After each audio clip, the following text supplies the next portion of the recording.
আসসালামু আলাইকুম। আমি ডক্টর হুমারা বিনতে নাসির। আমি ইব্রাহিম মেডিকেল কলেজ থেকে পাশ করেছি আমার সেশন 2014-15। আর আমি এখন ইন্টার্নশিপ করছি বারডিম জেনারেল হসপিটালে। আমি এক্সিস মেডিকেল স্কুল ফাইনাল পরীক্ষার্থীদের জন্য যেই রিভিউ ক্লাসের আয়োজন করেছে, আমি তার গাইনোকোলজি অ্যান্ড অবস্টেট্রিক্স সাবজেক্টটা নিয়ে রিভিউ করতে চাচ্ছি। আজকে আমি গাইনোকোলজি রিভিউ ক্লাস 1টা করতে চাচ্ছি ইনশাল্লাহ। আশা করি চেষ্টা করব যতটা সম্ভব সহজ বোধ্য করে তোলার জন্য। আজকে আমাদের টপিক হচ্ছে anatomy, physiology of menstruation, ovulation and puberty, disorders of menstruation, dysfunctional uterine bleeding, menopause and postmenopausal bleeding. আচ্ছা, and hormones in gynecological practices. শুরু করার আগে প্রথমে একটু কিছু কথা বলে নিতে চাচ্ছি। সেটা হচ্ছে যে আমাদের গাইনোকোলজি অ্যান্ড অবস্টেট্রিক্স দুইটা কাইন্ড অফ সেমই আসলে, কিন্তু একটু কিছু যেহেতু অবস্টেট্রিক্স এটা মেইনলি প্রেগনেন্সি এবং ওই রিলেটেড ব্যাপারগুলো নিয়ে আসলে ডিল করে। তো এই জন্য যেটা যে আসলে গাইনোকোলজি আমি হচ্ছে রিভিউ ক্লাস বলতে আমি এখানে রিটেন, ভাইবা, অসপি সব কিছুই আমি চেষ্টা করব কভার করার জন্য, এবং অবশ্যই রিলেটেড টপিক অনুযায়ী। যেমন আজকের টপিক আমার যেগুলো সেখানে কিন্তু অসপি নিয়ে আসলে খুব বেশি কিছু এখানে আসে না। তো তাই এখানে আমি অসপি নিয়ে কিছু বলবো না, আমি রিটেন বেসিসে আগাবো, সাথে ভাইবাই কি ধরা হয় সেরকম কিছু বলার চেষ্টা করব, এমসিকিউটা কিভাবে পড়তে হবে সেটা বলবো। তো আচ্ছা, ঠিক আছে, শুরু করি। প্রথমেই যেটা আসছে যে সেটা হচ্ছে অ্যানাটমি।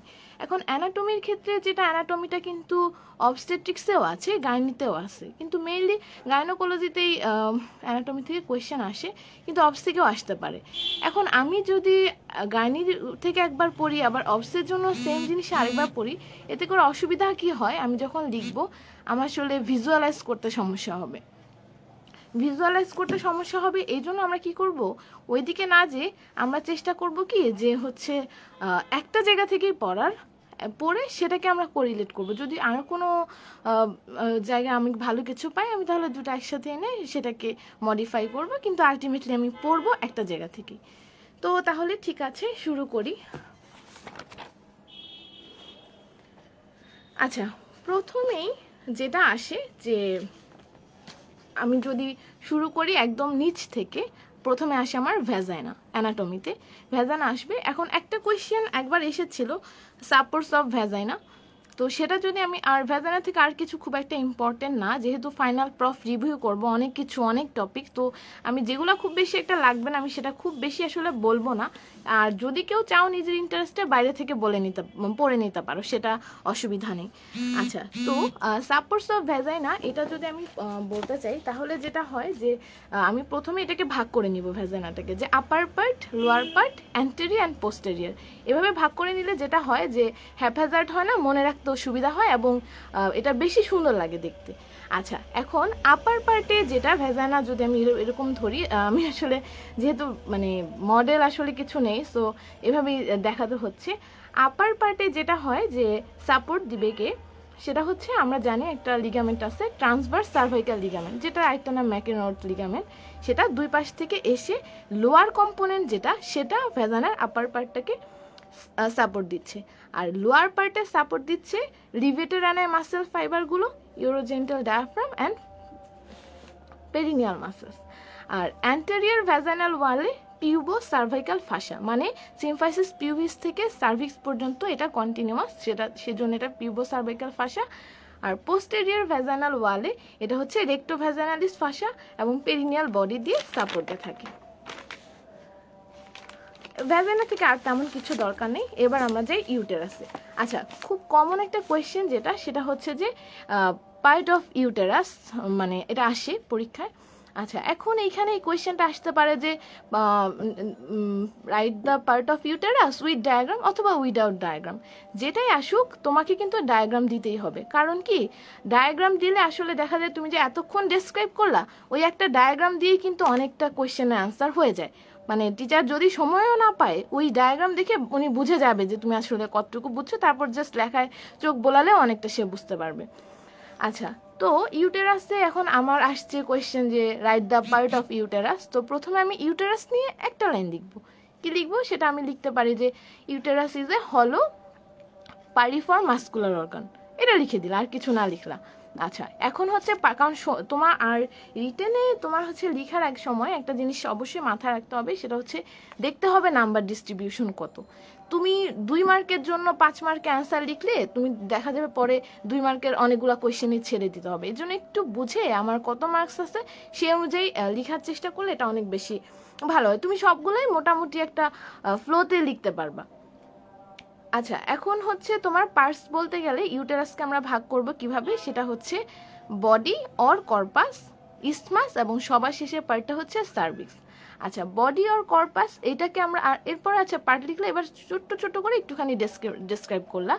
বডি অর কর্পাসে আবার এটাকে আবার ভাগ করা যায় ফান্ডাস অ্যান্ড বডি প্রপার। আচ্ছা, ইউটেরাসে আমরা জানি যে ইউটেরাস আর তার দুই পাশে থাকে ইউটেরাইন টিউব বা ফেলোপিয়ান টিউব। এখন ইউটেরাসের যেই দুইটা পয়েন্টে তোমার হচ্ছে ইউটেরাইন টিউবটা ওপেন করতেছে, তুমি যদি সেই দুইটাকে একটা ইমাজিনারি লাইন কল্পনা করে হচ্ছে একটা লাইন টানো, তার উপরে যে পার্টটুকু এটাই হচ্ছে ফান্ডাস। আচ্ছা, এটা কিন্তু সোললি মাস্কুলার। আর তার বাকি যে অংশটুকু আপ টু তোমার হচ্ছে ইসমাস, এটা হচ্ছে তোমার বডি প্রপার। এখানে কিন্তু ইউটেরাইন ক্যাভিটিটা থাকে। আচ্ছা, আর এখানে তুমি আর কিছু না লিখলেও চলবে, আবার লিখতে পারো যে তোমার ফান্ডাস অ্যান্ড এই বডি প্রপার দুইটাই কিন্তু একটু বাইরের দিকে বাল্জ করে। ইউটেরাসটা এরকম হলে বাইরের দিকে যে বাল্জ করে সেটা তোমার হচ্ছে এটাকে বলা হয় কর্নুয়া অফ ইউটেরাস।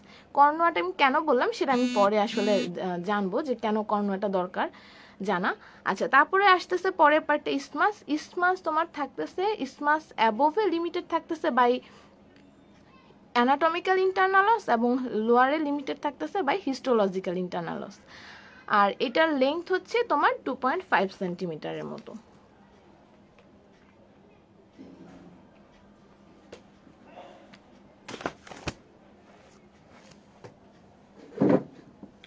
না 0.5 সেন্টিমিটার মতো। আচ্ছা, তারপরে পয়েন্টটা হচ্ছে আমার পার্টটা আমার সার্ভিক্স। সার্ভিক্স কি, সার্ভিক্সে এখানে হচ্ছে তোমার অ্যাবোভ এটা লিমিটেড থাকতেছে তোমার বাই হিস্টোলজিক্যাল ইন্টারনালস এবং লোয়ার এটা লিমিটেড থাকতেছে বাই এক্সটার্নালস। আচ্ছা, এখন সার্ভিক্সের আবার ব্যাপার যেটা, সার্ভিক্স তোমার হচ্ছে ভ্যাজাইনাতে ওপেন করে বাই পিয়ার্সিং অ্যান্টেরিয়র ভ্যাজাইনাল ওয়াল। এখন তাহলে সার্ভিক্সের দুইটা পার্ট হয়ে গেল, একটা হচ্ছে সুপ্রা ভ্যাজাইনাল পার্ট যেটা ভ্যাজাইনার উপরের অংশটুকু, একটা হচ্ছে যেটা ভ্যাজাইনার মধ্যে ঢুকে গিয়েছে সেটা হচ্ছে ভ্যাজাইনাল পার্ট। এবং এই দুইটারই লেন্থ তোমার হচ্ছে 1.25 সেন্টিমিটার করে, ইন টোটাল হচ্ছে 2.5 সেন্টিমিটার। তো এইটুকু আসলে লিখলেই পার্টের মধ্যে হবে, আর তেমন কিছু দরকার নেই। তারপর একটা সুন্দর করে ছবি এঁকে দিবা, আর একটু হিস্টোলজি দিতে পারো, যেমন হচ্ছে স্ট্রাকচার্স লিখতে পারো ফ্রম ইনওয়ার্ড টু আউটওয়ার্ড দিতে পারো, এন্ডোমেট্রিয়াম, মায়োমেট্রিয়াম, পেরিমেট্রিয়াম, আর হচ্ছে ব্লাড সাপ্লাইটা দিতে পারো। আচ্ছা, ব্লাড সাপ্লাইয়ের ক্ষেত্রে ব্যাপার যেটা হয় যে ব্লাড সাপ্লাই বলতে বোঝায় যে artery supply and venous supply. আচ্ছা, আর্টারি সাপ্লাই যেহেতু তোমার ইউটেরাস, সো ইউটেরাস থেকে আসবে ইউটেরান আর্টারি, আর লিখতে পারো যে branch car, anterior division of internal আইলিয়া cart, এগুলো লিখতে পারো। আর ইউটেরাসের অ্যাডজাসেন্টে অর্গান আছে কি, ওভারি পাশে এবং নিচের দিকে আছে ভ্যাজাইনা, তাহলে ovarian artery and vaginal artery এরাও কিন্তু ইউটেরাসকে কিছুটা সাপ্লাই দেয়। আর ভেনাস ড্রেনেজ ওরা হচ্ছে আর্টারি কোরেসপন্ডেই তোমার ড্রেন করবে এবং আলটিমেটলি ইন্টারনাল আইলিয়াক ভেইন হয়ে ওরা হচ্ছে চলে যাবে। আর লিম্ফেটিক ড্রেনেজ এগুলো আসলে শুধু অ্যানাটমিতে এভাবে দরকার পড়ে না, এটা এগুলো না দিলেও চলবে। তারপরে কোয়েশ্চেনটাতে আসি যে সাপোর্টস অফ ইউটেরাস। এটা এই ইউটেরাসের সাপোর্টের ক্ষেত্রে আমরা বলতে গেলে আসলে দুই ধরনের সাপোর্ট ইউটেরাসকে দেয়, একটা হচ্ছে প্রাইমারি সাপোর্ট, একটা হচ্ছে সেকেন্ডারি সাপোর্ট। প্রাইমারি সাপোর্টে কিন্তু এর মধ্যে আবার দুইটা ভাগ আছে, একটা হচ্ছে মাসকুলার সাপোর্ট আর একটা হচ্ছে লিগামেন্টার সাপোর্ট। মাসকুলার সাপোর্টটা কিন্তু ওর অ্যাক্টিভ সাপোর্ট। মাসকুলার সাপোর্টের মধ্যেও 3টা মাসেল আছে, ওই পেলভিক ডায়াফ্রাম, তারপরে পেইনিয়াল বডি, ইউরোজেন্টাল ডায়াফ্রাম। আমরা তো জানি পেইনিয়াল বডি মানে মেইনলি লিভেটর আনায় মাসেলটাই আসলে সাপ্লাই দেয়, সাপোর্টটা দেয়, মানে মেইন বাক অফ সাপোর্টটা ওই পেইনিয়াল বডি থেকেই আসে। আর লিগামেন্টের চারপাশে কিছু লিগামেন্ট যেমন আছে, যেমন দুই পাশ থেকে আসতেছে ট্রান্সভার্স সার্ভাইকাল লিগামেন্ট, তারপরে তোমার সামনে থেকে আসতেছে সেই পিউবো সার্ভাইকাল লিগামেন্টটা, পেছন থেকে আসতেছে ইউটেরো স্যাক্রাল লিগামেন্ট, মানে স্যাক্রাম থেকে ইউটেরাস পর্যন্ত ইউটেরো স্যাক্রাল লিগামেন্ট, আর রাউন্ড লিগামেন্ট অফ ইউটেরাস, ইউটেরাসের নিজস্ব, আর যেটা হচ্ছে ইউটেরান এক্সিস। এক্সিসে একটু পরে যাচ্ছি। আর সেকেন্ডারি সাপোর্টটা পেরিটোনিয়াল যে লিগামেন্টটা ওইটা হচ্ছে তোমার সেকেন্ডারি সাপোর্ট দিচ্ছে।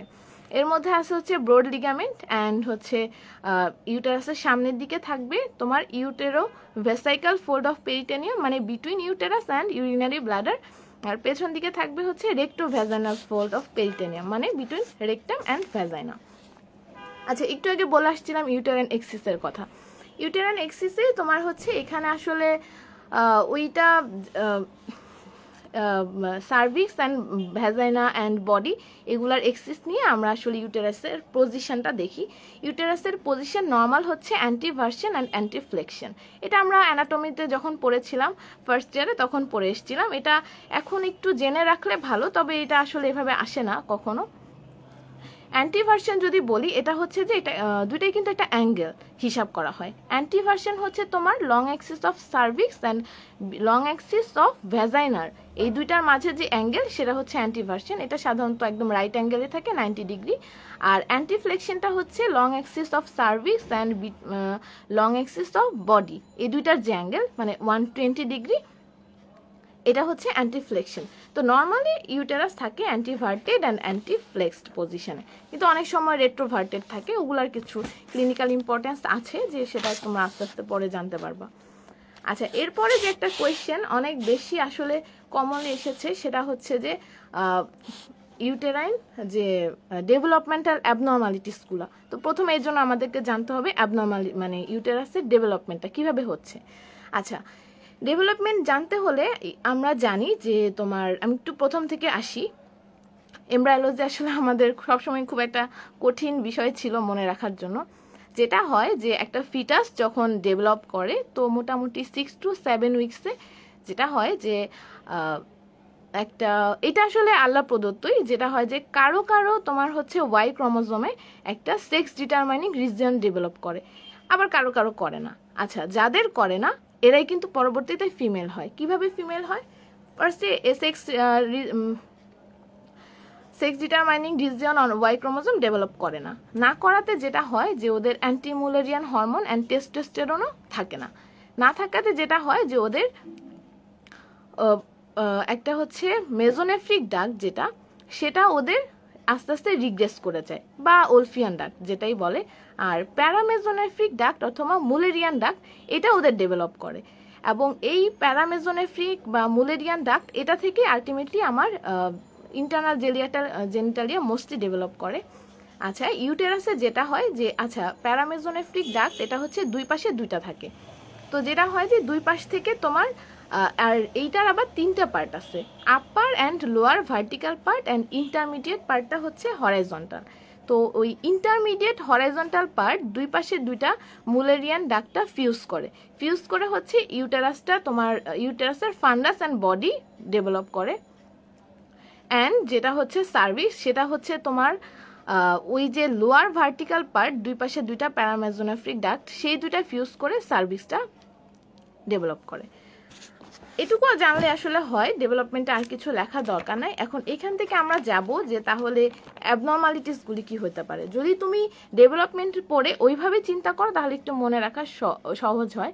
আসলে বেশিরভাগ সময় ইউটেরাইন ম্যালফরমেশনে এসেছে, কিন্তু আরও হতে পারে, যেহেতু ওভারি আছে, ফেলোপিয়ান টিউব আছে, নিচে সার্ভিক্স ভ্যাজাইনা আছে, সব কিছুই অ্যাবনর্মালিটি হতে পারে। যেহেতু কোয়েশ্চেন এসেছে ইউটেরাইন অ্যাবনর্মালিটি নিয়ে, আমি ওটা নিয়ে কথা বলি।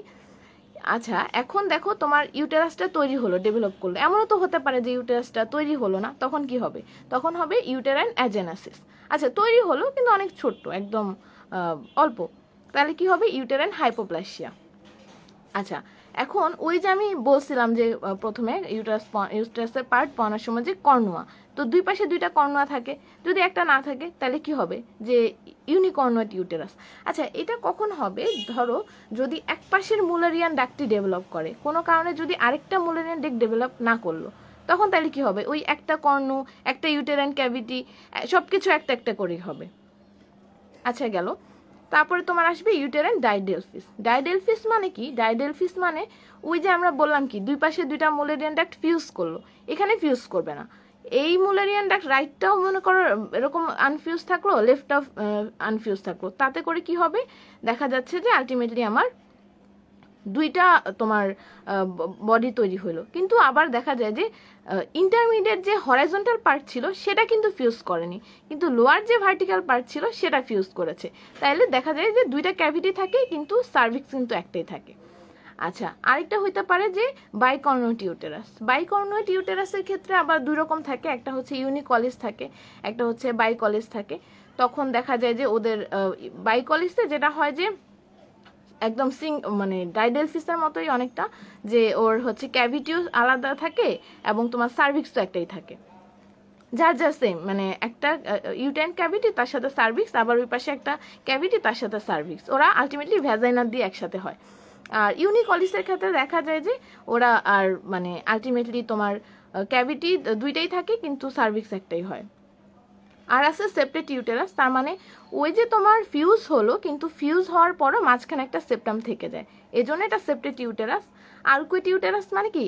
তোমার হচ্ছে ক্যাভিটিটা একটু আর্ক শেপের হয়, মানে যে নর্মাল যেরকম শেপ থাকবে, আমি যেটা বললাম যে ইউটেরাইন টিউব যখন পিয়ার্স করবে তখন যখন হচ্ছে এরকম একটা ইমাজিনারি লাইন টানলাম কিন্তু ওইটা একটু আর্কের মতো হয়, আলটিমেটলি দেখা যায় পুরো ইউটেরাইন ক্যাভিটিটা একটা হার্ট শেপের মতো হয়ে যায়, এরকম আর কি। আরেকটা হইতে পারে তোমার ডাইইথাইল স্টিল বেস্ট্রোল রিলেটেড অ্যাবনর্মালিটি। আচ্ছা, ডাইইথাইল স্টিল বেস্ট্রোল এটা কারো কারো ক্ষেত্রে ইউজ করা হয়, সেটা হচ্ছে যে এটা প্রেগনেন্সি, তারপর মিসক্যারেজ, এগুলা হচ্ছে প্রিভেন্ট করার জন্য ইউজ করা হয়, প্রেগনেন্সি মেনটেন করার জন্য ইউজ করা হয়, ইউজুয়ালি ফার্স্ট ট্রাইমেস্টারে ইউজ করে। কিন্তু তাতে করে যে এটা মা ইউজ করে, কিন্তু তাতে করে মায়ের পেটে যে ফিটাসটা থাকে সে যদি ফিমেল হয় তখন দেখা যায় তার কিছু আসলে অ্যাবনর্মালিটি হয়, ডেভেলপমেন্টাল অ্যানোমালিস। এটা মানে সব কিছুতেই হইতে পারে, ইউটেরাসে হইতে পারে, সার্ভিক্সে হইতে পারে, ভ্যাজাইনাতে হইতে পারে। আসলে ভ্যাজাইনাটা একটু ইম্পর্টেন্ট, এটা আমি নিজে যখন ছিলাম 5th আমি তখন এটা জানি না, আমি এটা কিছুদিন আগেই পড়ছি। যেটা হয় যে ভ্যাজাইনাল অ্যাডেনোসিস হয়, আর ভ্যাজাইনা কি কারো কারো ক্ষেত্রে ভ্যাজাইনাল অ্যাডেনোসিস হতে পারে, এবং এই ভ্যাজাইনাল অ্যাডেনোসিসটা পরে এটা হচ্ছে একটা ফোররানার অফ ক্লিয়ার সেল কার্সিনোমা, তো এই জন্য এটা একটু ইম্পর্টেন্ট। আচ্ছা, আরেকটা আছে হচ্ছে মুলেরিয়ান ডাক্ট অ্যাবনর্মালিটিস। ওইটাও আসলে American society for reproductive medicine, ওরা এই মুলেরিয়ান অ্যানোমালিসগুলোকে একটা ক্লাসিফিকেশন করেছে। তো এখানে ক্লাস 1-এর মধ্যে আছে অ্যাজেনেসিস আর হাইপোপ্লাসিয়া, এটা হতে পারে ভ্যাজাইনা, সার্ভাইকাল, ফান্ডাল, টিউবাল অথবা কম্বাইন, মানে ধরো ভ্যাজাইনালও হইলো, সার্ভাইকালও হইলো, আবার ফান্ডালও হইলো, টিউবালও হইলো, এরকম হতে পারে। ক্লাস 2-এর মধ্যে হচ্ছে ইউনিকর্নুয়েট, কমিউনিকেটিং, মানে কমিউনিকেট করতেছে, অথবা non communicating, no cavity, no horn, এর সব রকমই হতে পারে। Didelphys class 3, class 4 bicornuate, class 5 septate, class 6 arcuate, and class 7 diethylstilbestrol related. তো ইউটেরাস থেকে মোটামুটি জানার আসলে এইটুকুই। তারপর আমরা যাই, একটা কোয়েশ্চেন এসেছিল, সেটা হচ্ছে যে ফেলোপিয়ান টিউবের আসলে মানে অ্যানাটমিটা কি। আচ্ছা, ফেলোপিয়ান টিউবের অ্যানাটমি বলতে গেলে তুমি যে ফার্স্টে ফেলোপিয়ান টিউব নিয়ে একটা লাইন লিখবা, যেটা কি, এটা হচ্ছে 2 টর্চুয়াস ডাক্ট যেটা এক্সটেন্ড করে from ovaries to cornua of uterus, এবং অন ইচ সাইড, দুই সাইডেই একটা একটা করে থাকে। এটার লেংথ হচ্ছে, টোটাল লেংথটা 10 সেন্টিমিটার, এবং এটা পার্টগুলো যদি বলি, পার্ট হচ্ছে তুমি যদি মিডিয়াল টু ল্যাটেরাল যাও, সবার প্রথমে থাকতেছে ইন্ট্রামুরাল ও ইন্টারস্টিশিয়াল পার্ট, মানে যেহেতু এটা ইউটেরাসের সাথে থাকে এই জন্য ইন্ট্রামুরাল পার্ট, ইউটেরাস যেহেতু পিয়ার্স করে। তারপর আসতেছে আমার ইস্থমাস, তারপর অ্যাম্পুলা, এবং সবার শেষের পার্টটা হচ্ছে ইনফান্ডিবুলাম। আচ্ছা, এখন লেংথটা হচ্ছে প্রত্যেকটাই লেংথ আছে, মনে রাখবো কিভাবে? মনে রাখবো হচ্ছে টোটাল তো বললাম 10 সেন্টিমিটার, আসলে একটু বেশি হয়ে যায় সবগুলো হিসাব করলে। তোমার হচ্ছে ইন্ট্রামুরাল পার্ট যেটা, সেটা হচ্ছে 1.25 সেন্টিমিটার, তার ডবল হচ্ছে 2.5 সেন্টিমিটার হচ্ছে ইসমাসটা, তার ডবল হচ্ছে 5 সেন্টিমিটার, সেটা হচ্ছে অ্যাম্পুলাটা, এবং আর সবার শেষে যেটা ইনফান্ডিবুলাম সেটা আবার 1.25 সেন্টিমিটার। তো একটু সহজই আসলে এভাবে মনে রাখলে। আচ্ছা, এখন এটার একটা ইম্পর্টেন্স আছে, সেটা হচ্ছে যে আমরা জানি ইমপ্ল্যান্টেশনের জায়গা হচ্ছে অ্যাম্পুলা, তাই না, যে অ্যাম্পুলারি রিজিয়ন অফ ফেলোপিয়ান টিউবে তোমার ফার্টিলাইজেশন হয়, সরি ইমপ্ল্যান্টেশন না। আচ্ছা, এখন হচ্ছে এটা কেন হয়, কারণ অ্যাম্পুলাটা হচ্ছে সবচেয়ে বড় জায়গা আর ইসমাস হচ্ছে সবচেয়ে ন্যারো। তো যেটা হয় যে অনেক সময় ওইখানেই তোমার জাইগোটটা আটকে গেলে ওটা হচ্ছে একটোপিক প্রেগন্যান্সি হয়। তো একটোপিক প্রেগন্যান্সি সবচেয়ে কমন জায়গা যদি আমি বলি সেটা হচ্ছে ইসমাস অফ ফ্যালোপিয়ান টিউব। আচ্ছা, তারপরে যদি অ্যানাটমিতে তুমি হচ্ছে স্ট্রাকচার বলতে পারো, সে একই রকমভাবে হিস্টোলজিটা আউটওয়ার্ড ইনওয়ার্ড টু আউটওয়ার্ড সেই মিউকোসা, সাবমিউকোসা, তারপরে মাস্কুলার লেয়ার এবং হচ্ছে সেরোসা, এগুলো যেমন আছে কমনলি তেমনই থাকে। আর যদি ব্লাড সাপ্লাই বলতে পারো, আর্টারি সাপ্লাইয়ের মধ্যে আসতেছে কি, একটা হচ্ছে যে ইউটেরাইন আর্টারি, মানে ফেলোপিয়ান টিউবে তো নিজের কোনো আসলে ওরকম ব্লাড সাপ্লাই হবে না, হচ্ছে এই পাশে যে অর্গান আছে এই পাশে যারা আছে তাদের সাপ্লাইটাই পাবে। তাহলে এই পাশে আসছে ইউটেরাস, ইউটেরাস থেকে আসবে ইউটেরাইন আর্টারি, সে মিডিয়াল 2/3 পর্যন্ত সাপ্লাই দিবে। আর ওই পাশে আছে ওভারি, সো ওভারিয়ান আর্টারি ওকে সাপ্লাই দিবে ল্যাটেরাল 1/3। আর লিমফেটিক ড্রেনেজ ওরা হচ্ছে আউটা অ্যান্ড প্যারা আউটিক যে লিম্ফ নোড ওগুলাতে তোমার হচ্ছে সাপ্লাই দিবে। ডেভেলপমেন্ট তো সেই একই আসবে, যেটা হচ্ছে মুলেরিয়ান ডাক থেকেই ডেভেলপমেন্টটা হবে। আচ্ছা, এরপরে তোমার আমি যদি যাই পরে কোয়েশ্চেনে, সেটা হচ্ছে অ্যানাটমি অফ ওভারি।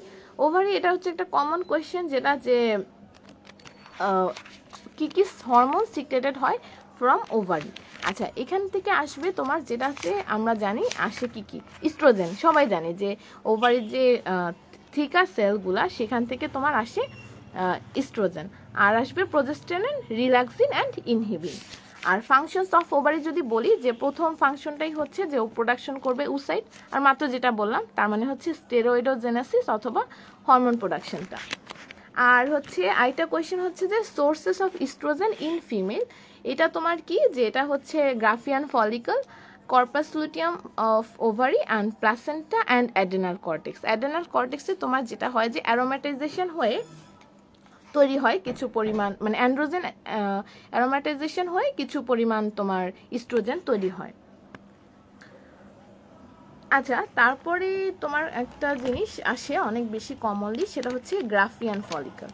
গ্রাফিয়ান ফলিকেলটা হচ্ছে তোমার একটা ছবি আছে, যেটা গাইনি দত্ততে দেখতে পারো, অথবা মানে আছে সব জায়গাতেই এটা দেখতে পারো তোমরা। এটা যে আমার ফলিকেলটা যখন কমপ্লিটলি তোমার ম্যাচিউর হয়ে যায়, জাস্ট বিফোর দ্য ওভুলেশন, তখন কিন্তু আমরা এটাকে গ্রাফিয়ান ফলিকল বলি।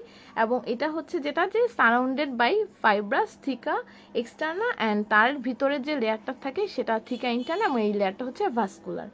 আচ্ছা, আর ম্যাচিউর ফলিকল 2.5 সেন্টিমিটার ডায়ামিটার, এবং এই সবচেয়ে মজার বিষয় হচ্ছে এটা কিন্তু দেখা যায় ল্যাপারোস্কোপিক্যালি। আমরা অনেক সময় দেখি যে দেখতে চাই যে আসলে পেশেন্টের ওভুলেশন হচ্ছে কিনা ইনফার্টিলিটি কেসগুলোতে, তখন যদি আমরা দেখি যে ল্যাপারোস্কোপি করলে অনেক সময় দেখা যায় যে সুন্দর ওভারি গায়ে একটা ট্রান্সপারেন্ট ভেসিকেলের মতো একটা জাস্ট ইয়েলোইশ আর হোয়াইটিশ টাইপের একটা ডট দেখা যায়, ওটা দিয়ে বোঝা যায় যে তোমার হচ্ছে এটাই সেই গ্রাফিয়ান ফলিকল, মানে তার মানে ওভুলেশন তো হচ্ছে পেশেন্টের। আচ্ছা, আর যদি আমি বলতে চাই যে কি কি স্ট্রাকচারস আছে ফ্রম আউটওয়ার্ড টু ইনওয়ার্ড, তাহলে আমি বলতে পারি যে থিকা এক্সটার্না, থিকা ইন্টারনা, মেমব্রেনা গ্যানুলোসা, এবং বাইরে কিছু সেল আছে corona radiata, ultimately antrum containing vesicular fluid. আচ্ছা, এইগুলা বলার পরে মোটামুটি তোমার হচ্ছে অ্যানাটমি পার্টটা কিছুটা আসলে কাভার করা যায়। অ্যানাটমি থেকে আর খুব বেশি কিছু আসলে আসে না। তো এরপরে আমি যদি যাই, যে আমার পরের টপিকটা ছিল physiology of menstruation, ovulation and puberty. আচ্ছা, মেনস্ট্রুয়েশনের ডেফিনেশন, যেটা আমার কাছে ভালো লাগতো, দত্তটা আমার আসলে একটু কঠিন মনে হইতো, মনে রাখতে পারতাম না। এটা হচ্ছে মেনস্ট্রুয়েশনের ডেফিনেশন যদি আমি বলি, সেটা হচ্ছে যে it may be defined as periodic and cyclic shedding of progestational endometrium accompanied by loss of blood. খুবই সহজ, মানে একটা পিরিয়ডিক, মানে একটা সময় পর পর সাইকেল পরে পরে আসতেছে, এবং প্রোজেস্টেশনাল এন্ডোমেট্রিয়াম আলটিমেটলি সাথে কিছুটা ব্লাড লসও থাকে। আচ্ছা, এখন মেকানিজম যদি আমি বলি, সেটা হচ্ছে মেকানিজম কি, প্রথমে আমরা জানি যে ওভুলেশন তো হইলো, মানে ওভুলেশন ছাড়া তো আর মানে এটা হচ্ছে ইম্পর্টেন্ট। অবশ্যই অ্যানোভুলেশন ক্ষেত্রেও অনেক সময় মেনস্ট্রুয়েশন হইতে পারে, হয় মানে অ্যানোভুলার মেনস্ট্রুয়েশন কিন্তু ভালোই কমন।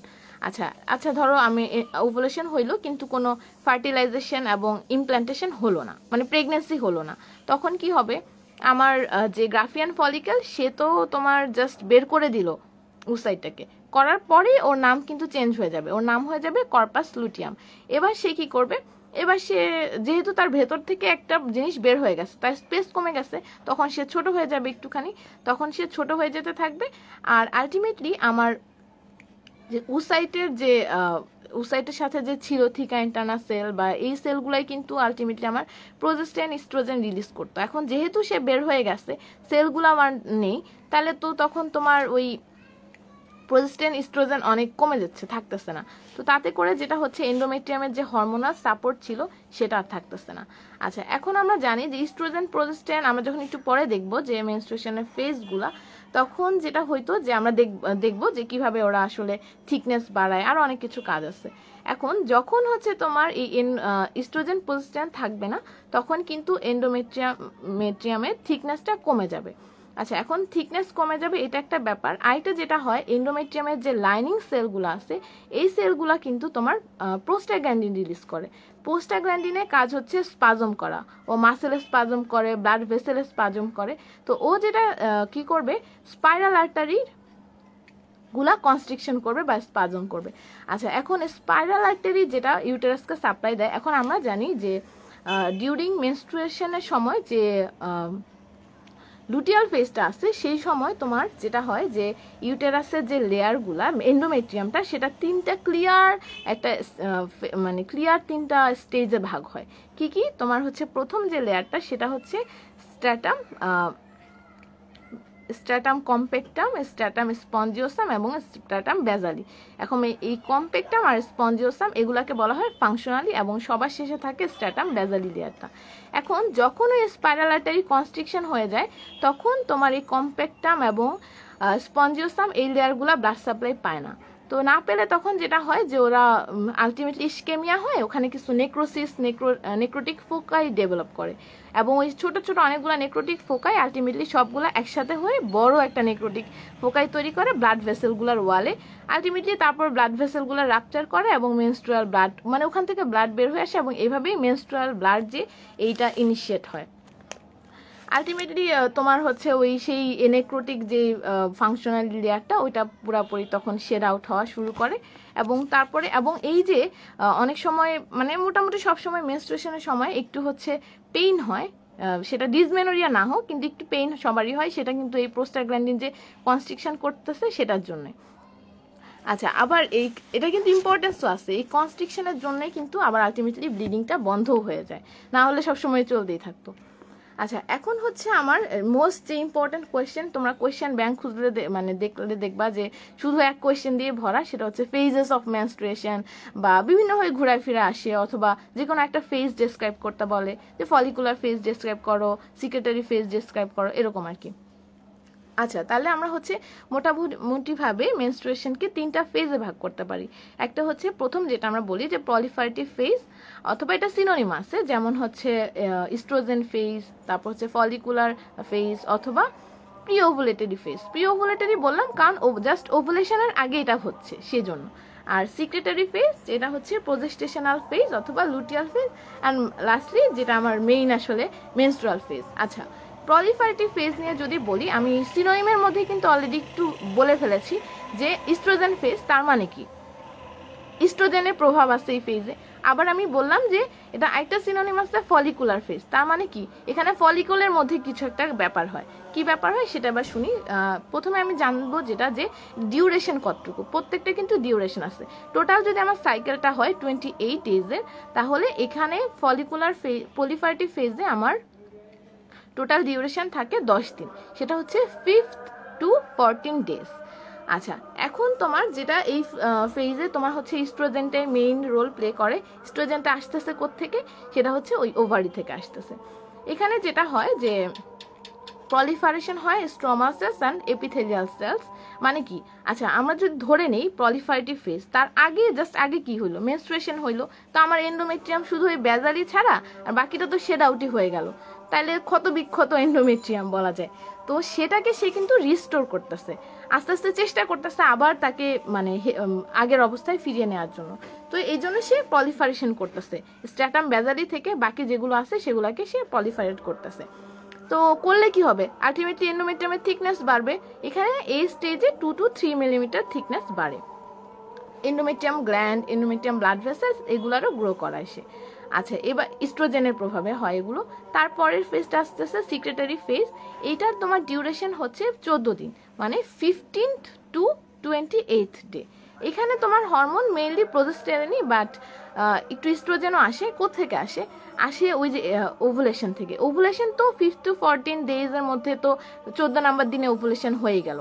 তারপর তো আমার গ্রাফিয়ান ফলিকুলার থাকে না, থাকে হচ্ছে কর্পাস লুটিয়াম। তো কর্পাস লুটিয়াম তখন প্রোজেস্টেরন সিক্রেট করে আর কিছুটা ইস্ট্রোজেনও সিক্রেট করে। এখানে যেটা হয় যে প্রলিফারেশন যেটা চলতেছিল, এই প্রলিফারেশনটাকেও আরো বেশি বাড়ায়। সবকিছুই মানে যা ছিল আগে সেগুলোকে সে বাড়াতে থাকে। প্রলিফারেশনটা বাড়ায়, থিকনেস বাড়ায়। এই স্টেজে 4 to 6 মিলিমিটার তোমার হচ্ছে থিকনেস বাড়ে। এবং আমি আগেও যেটা বলছিলাম, এই স্টেজে কিন্তু 3টা ক্লিয়ার জোন হয়, স্ট্যাটাম, কম্প্যাক্টাম, তারপর স্পঞ্জিওসাম এবং বেজালি। তারপর হচ্ছে কিছু ওই গ্ল্যান্ডগুলো হচ্ছে আরও তোমার বড় হয়, আরও তোমার গ্রো করে, ব্লাড ভেসেলসগুলোও আরও গ্রো করে, এবং যেটা হয় যে বেশি বড় হয়ে গেলে একটু টর্চুয়াস হয়ে যায়। আর এইটার একটা সিগনিফিকেন্স আছে। সিগনিফিকেন্স কি? এটা মানে এই স্টেজটা কিন্তু ইউটেরাসকে প্রিপেয়ার করতেছে for implantation of fertilised ovum. আর সবার শেষে যে ফেজটা সেটা হচ্ছে মেনস্ট্রুয়াল ফেজ। মেনস্ট্রুয়াল ফেজের ডিউরেশন কতটুকু হবে? 1 to মানে 1st to 4th ডে, 4 দিন। আচ্ছা, এখানে তোমার এন্ডোমেট্রিয়াল চেঞ্জ হবে বলতে তোমার ওই যে আমরা মেনস্ট্রুয়েশনের সময় যেগুলো পড়ে আসছিলাম সেগুলাই হবে, যে প্রোস্টাগ্ল্যান্ডিন রিলিজ করতেছে এন্ডোমেট্রিয়াম লাইনিং এর সেলগুলা। সো আলটিমেটলি তোমার এখানে কনস্ট্রিকশন হচ্ছে স্পাইরাল আর্টারিসের, এবং এন্ডোমেট্রিয়াম নেক্রোসিস হয়ে কম্প্যাক্টাম আর স্পঞ্জি লেয়ারগুলো তোমার শেড আউট হয়ে যাচ্ছে।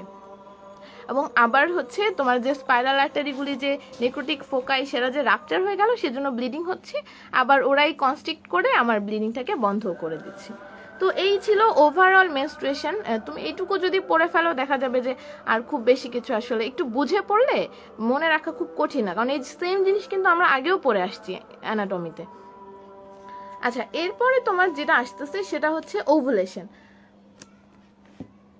আচ্ছা, ওভুলেশনের মধ্যে আমি যদি ফার্স্টে ডেফিনেশনটা পড়তে চাই, ডেফিনেশনটা কি আসে যে it is the process by which mature ovum which is surrounded by cumulosuphora cell is discharged from the Graafian follicle by rupturing the wall of the ovary। মানে কি?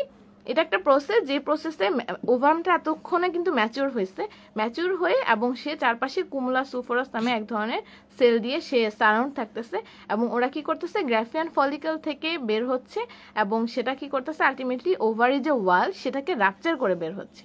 কিভাবে কি হচ্ছে এটা আমরা পরের কোয়েশ্চেনে জানবো, সেটা হচ্ছে মেকানিজম অফ ওভুলেশন। আচ্ছা, এটা হচ্ছে প্রথম থেকে যদি বুঝে আসি, প্রথমে যেটা হয় যে আমার ফলিকল মোটামুটি পিউবার্টিতে যাওয়ার পরই আমাদের যেটা হয় যে অ্যান্টেরিয়র পিটুইটারি থেকে ফলিকল স্টিমুলেটিং হরমোন আর লুটিনাইজিং হরমোন, দুটা হরমোন আসে। এই হরমোনগুলা কি করে যে ফলিকুলার ম্যাচুরেশন করে। এই হরমোনগুলার প্রভাবেই তোমার সেকেন্ডারি ফলিকলগুলো র্যাপিডলি গ্রো করতে থাকে। এখন এই সময় যেটা হয় যে সাধারণত ওভুলেশনের 2 দিন আগে এলিস সিক্রেশন মানে লুটিনাইজিং হরমোন সিক্রেশনটা একটু বেড়ে যায়। আচ্ছা, বেড়ে যাওয়ার পরে যেটা হয় যে, এবং এটা পিকে চলে যায় 16 ঘন্টা আগে, একদম অনেক বেশি পিকে চলে যায়। পিকে চলে গেলে এই লুটিনাইজিং হরমোন বেশ কয়েকটা কাজ করে। এক তো সে পিকে চলে গেল, তখন যেটা হয় যে প্রাইমারি উসাইট মানে ফলিকলের ভেতরে যে ওভামটা থাকে, ছোট্ট ওভামটা, সেটার নাম কিন্তু এই স্টেজে প্রাইমারি উসাইট। সে কি করে? তার মিওসিস 1 কমপ্লিট করে।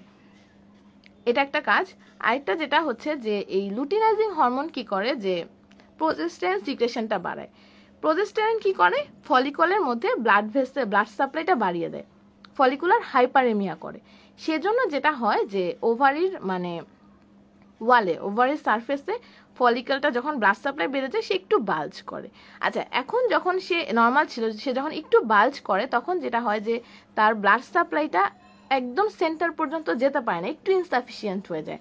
তখন একদম যে অ্যাপেক্স অফ যে বালজিং, সেটাতে তখন যেটা হয় যে একটা স্পট, অ্যাভাসকুলার স্পট ডেভেলপ করে, যেটার নাম হচ্ছে স্টিগমা। আচ্ছা, বলছিলাম কি যে লুটিনাইজিং হরমোন কয়েকটা কাজ করে, 2টা কাজ করলো অলরেডি। আরেকটা কাজ যে করে সে হচ্ছে যে সে কোলাজেন অ্যাক্টিভিটিকে বাড়ায়। কোলাজেন অ্যাক্টিভিটিকে বাড়ালে যেটা হয় যে তোমার ফলিকলের চারপাশে কিছু মানে কোলাজেন ফাইবার আছে, সেই কোলাজেনাস অ্যাক্টিভিটিকে বাড়ালে তারা কি করে যে ওই ডাইজেশন করে ফেলে কোলাজেনগুলোকে, তখন স্টিগমাটা ডিজেনারেট করে ফেলে।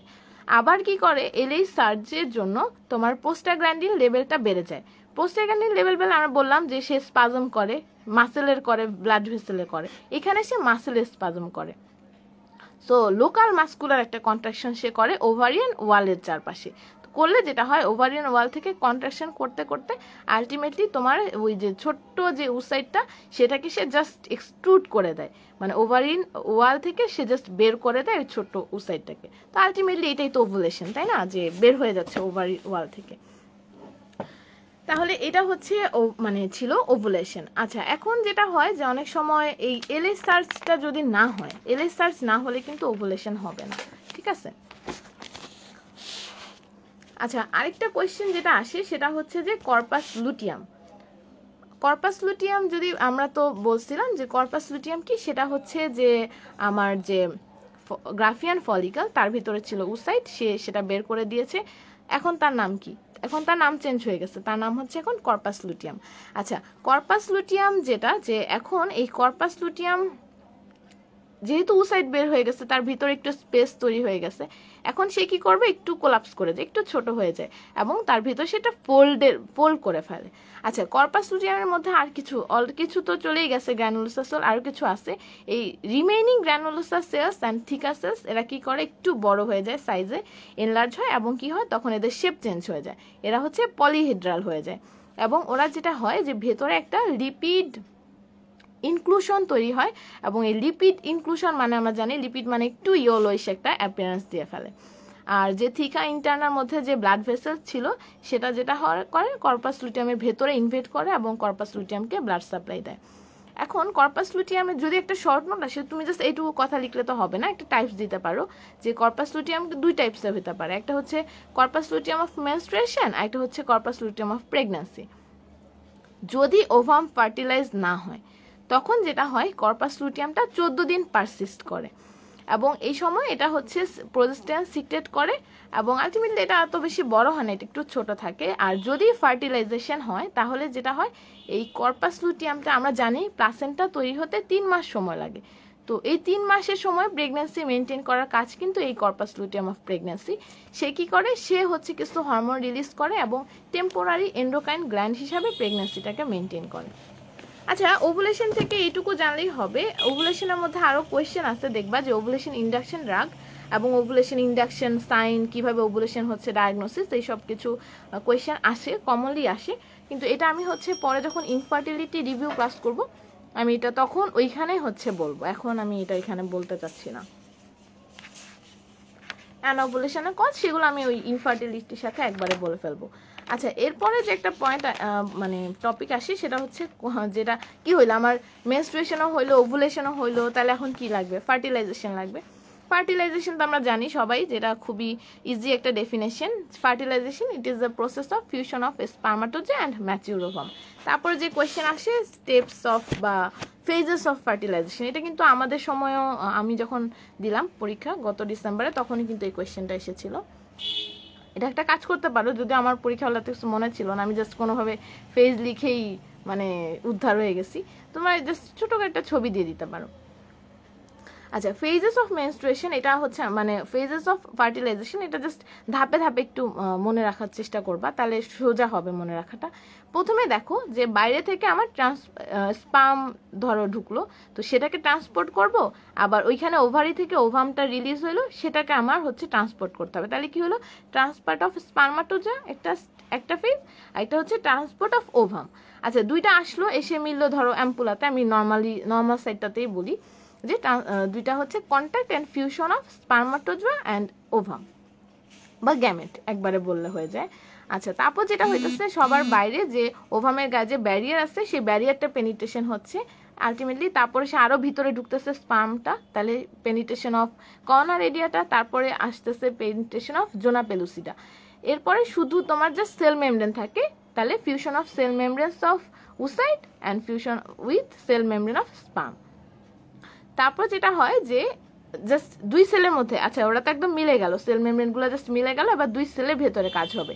2 সেলের ভেতরে কি কাজ হবে, ওইখানে আমি বলছিলাম যে সেকেন্ডারি ওসাইট এলএ সার্জের প্রভাবে সে জাস্ট কমপ্লিট করলো মিওসিস 1। এখন সে এখানে কি করবে, সেকেন্ড মিওটিক ডিভিশনটা কমপ্লিট করবে এবং ফর্ম করবে ফিমেল প্রো নিউক্লিয়াস। আর এদিকে স্পার্মে তোমার হচ্ছে development of male pronucleus. এরপর যেটা হবে যে ডিএনএ রেপ্লিকেশন হবে, breakdown of pronuclear membrane, condensation of chromosome and arrangement of chromosome. Ultimately তোমার মাইটোটিক সেল ডিভিশন হয়ে জাইগোটটা আস্তে আস্তে ডেভেলপ করা শুরু করবে।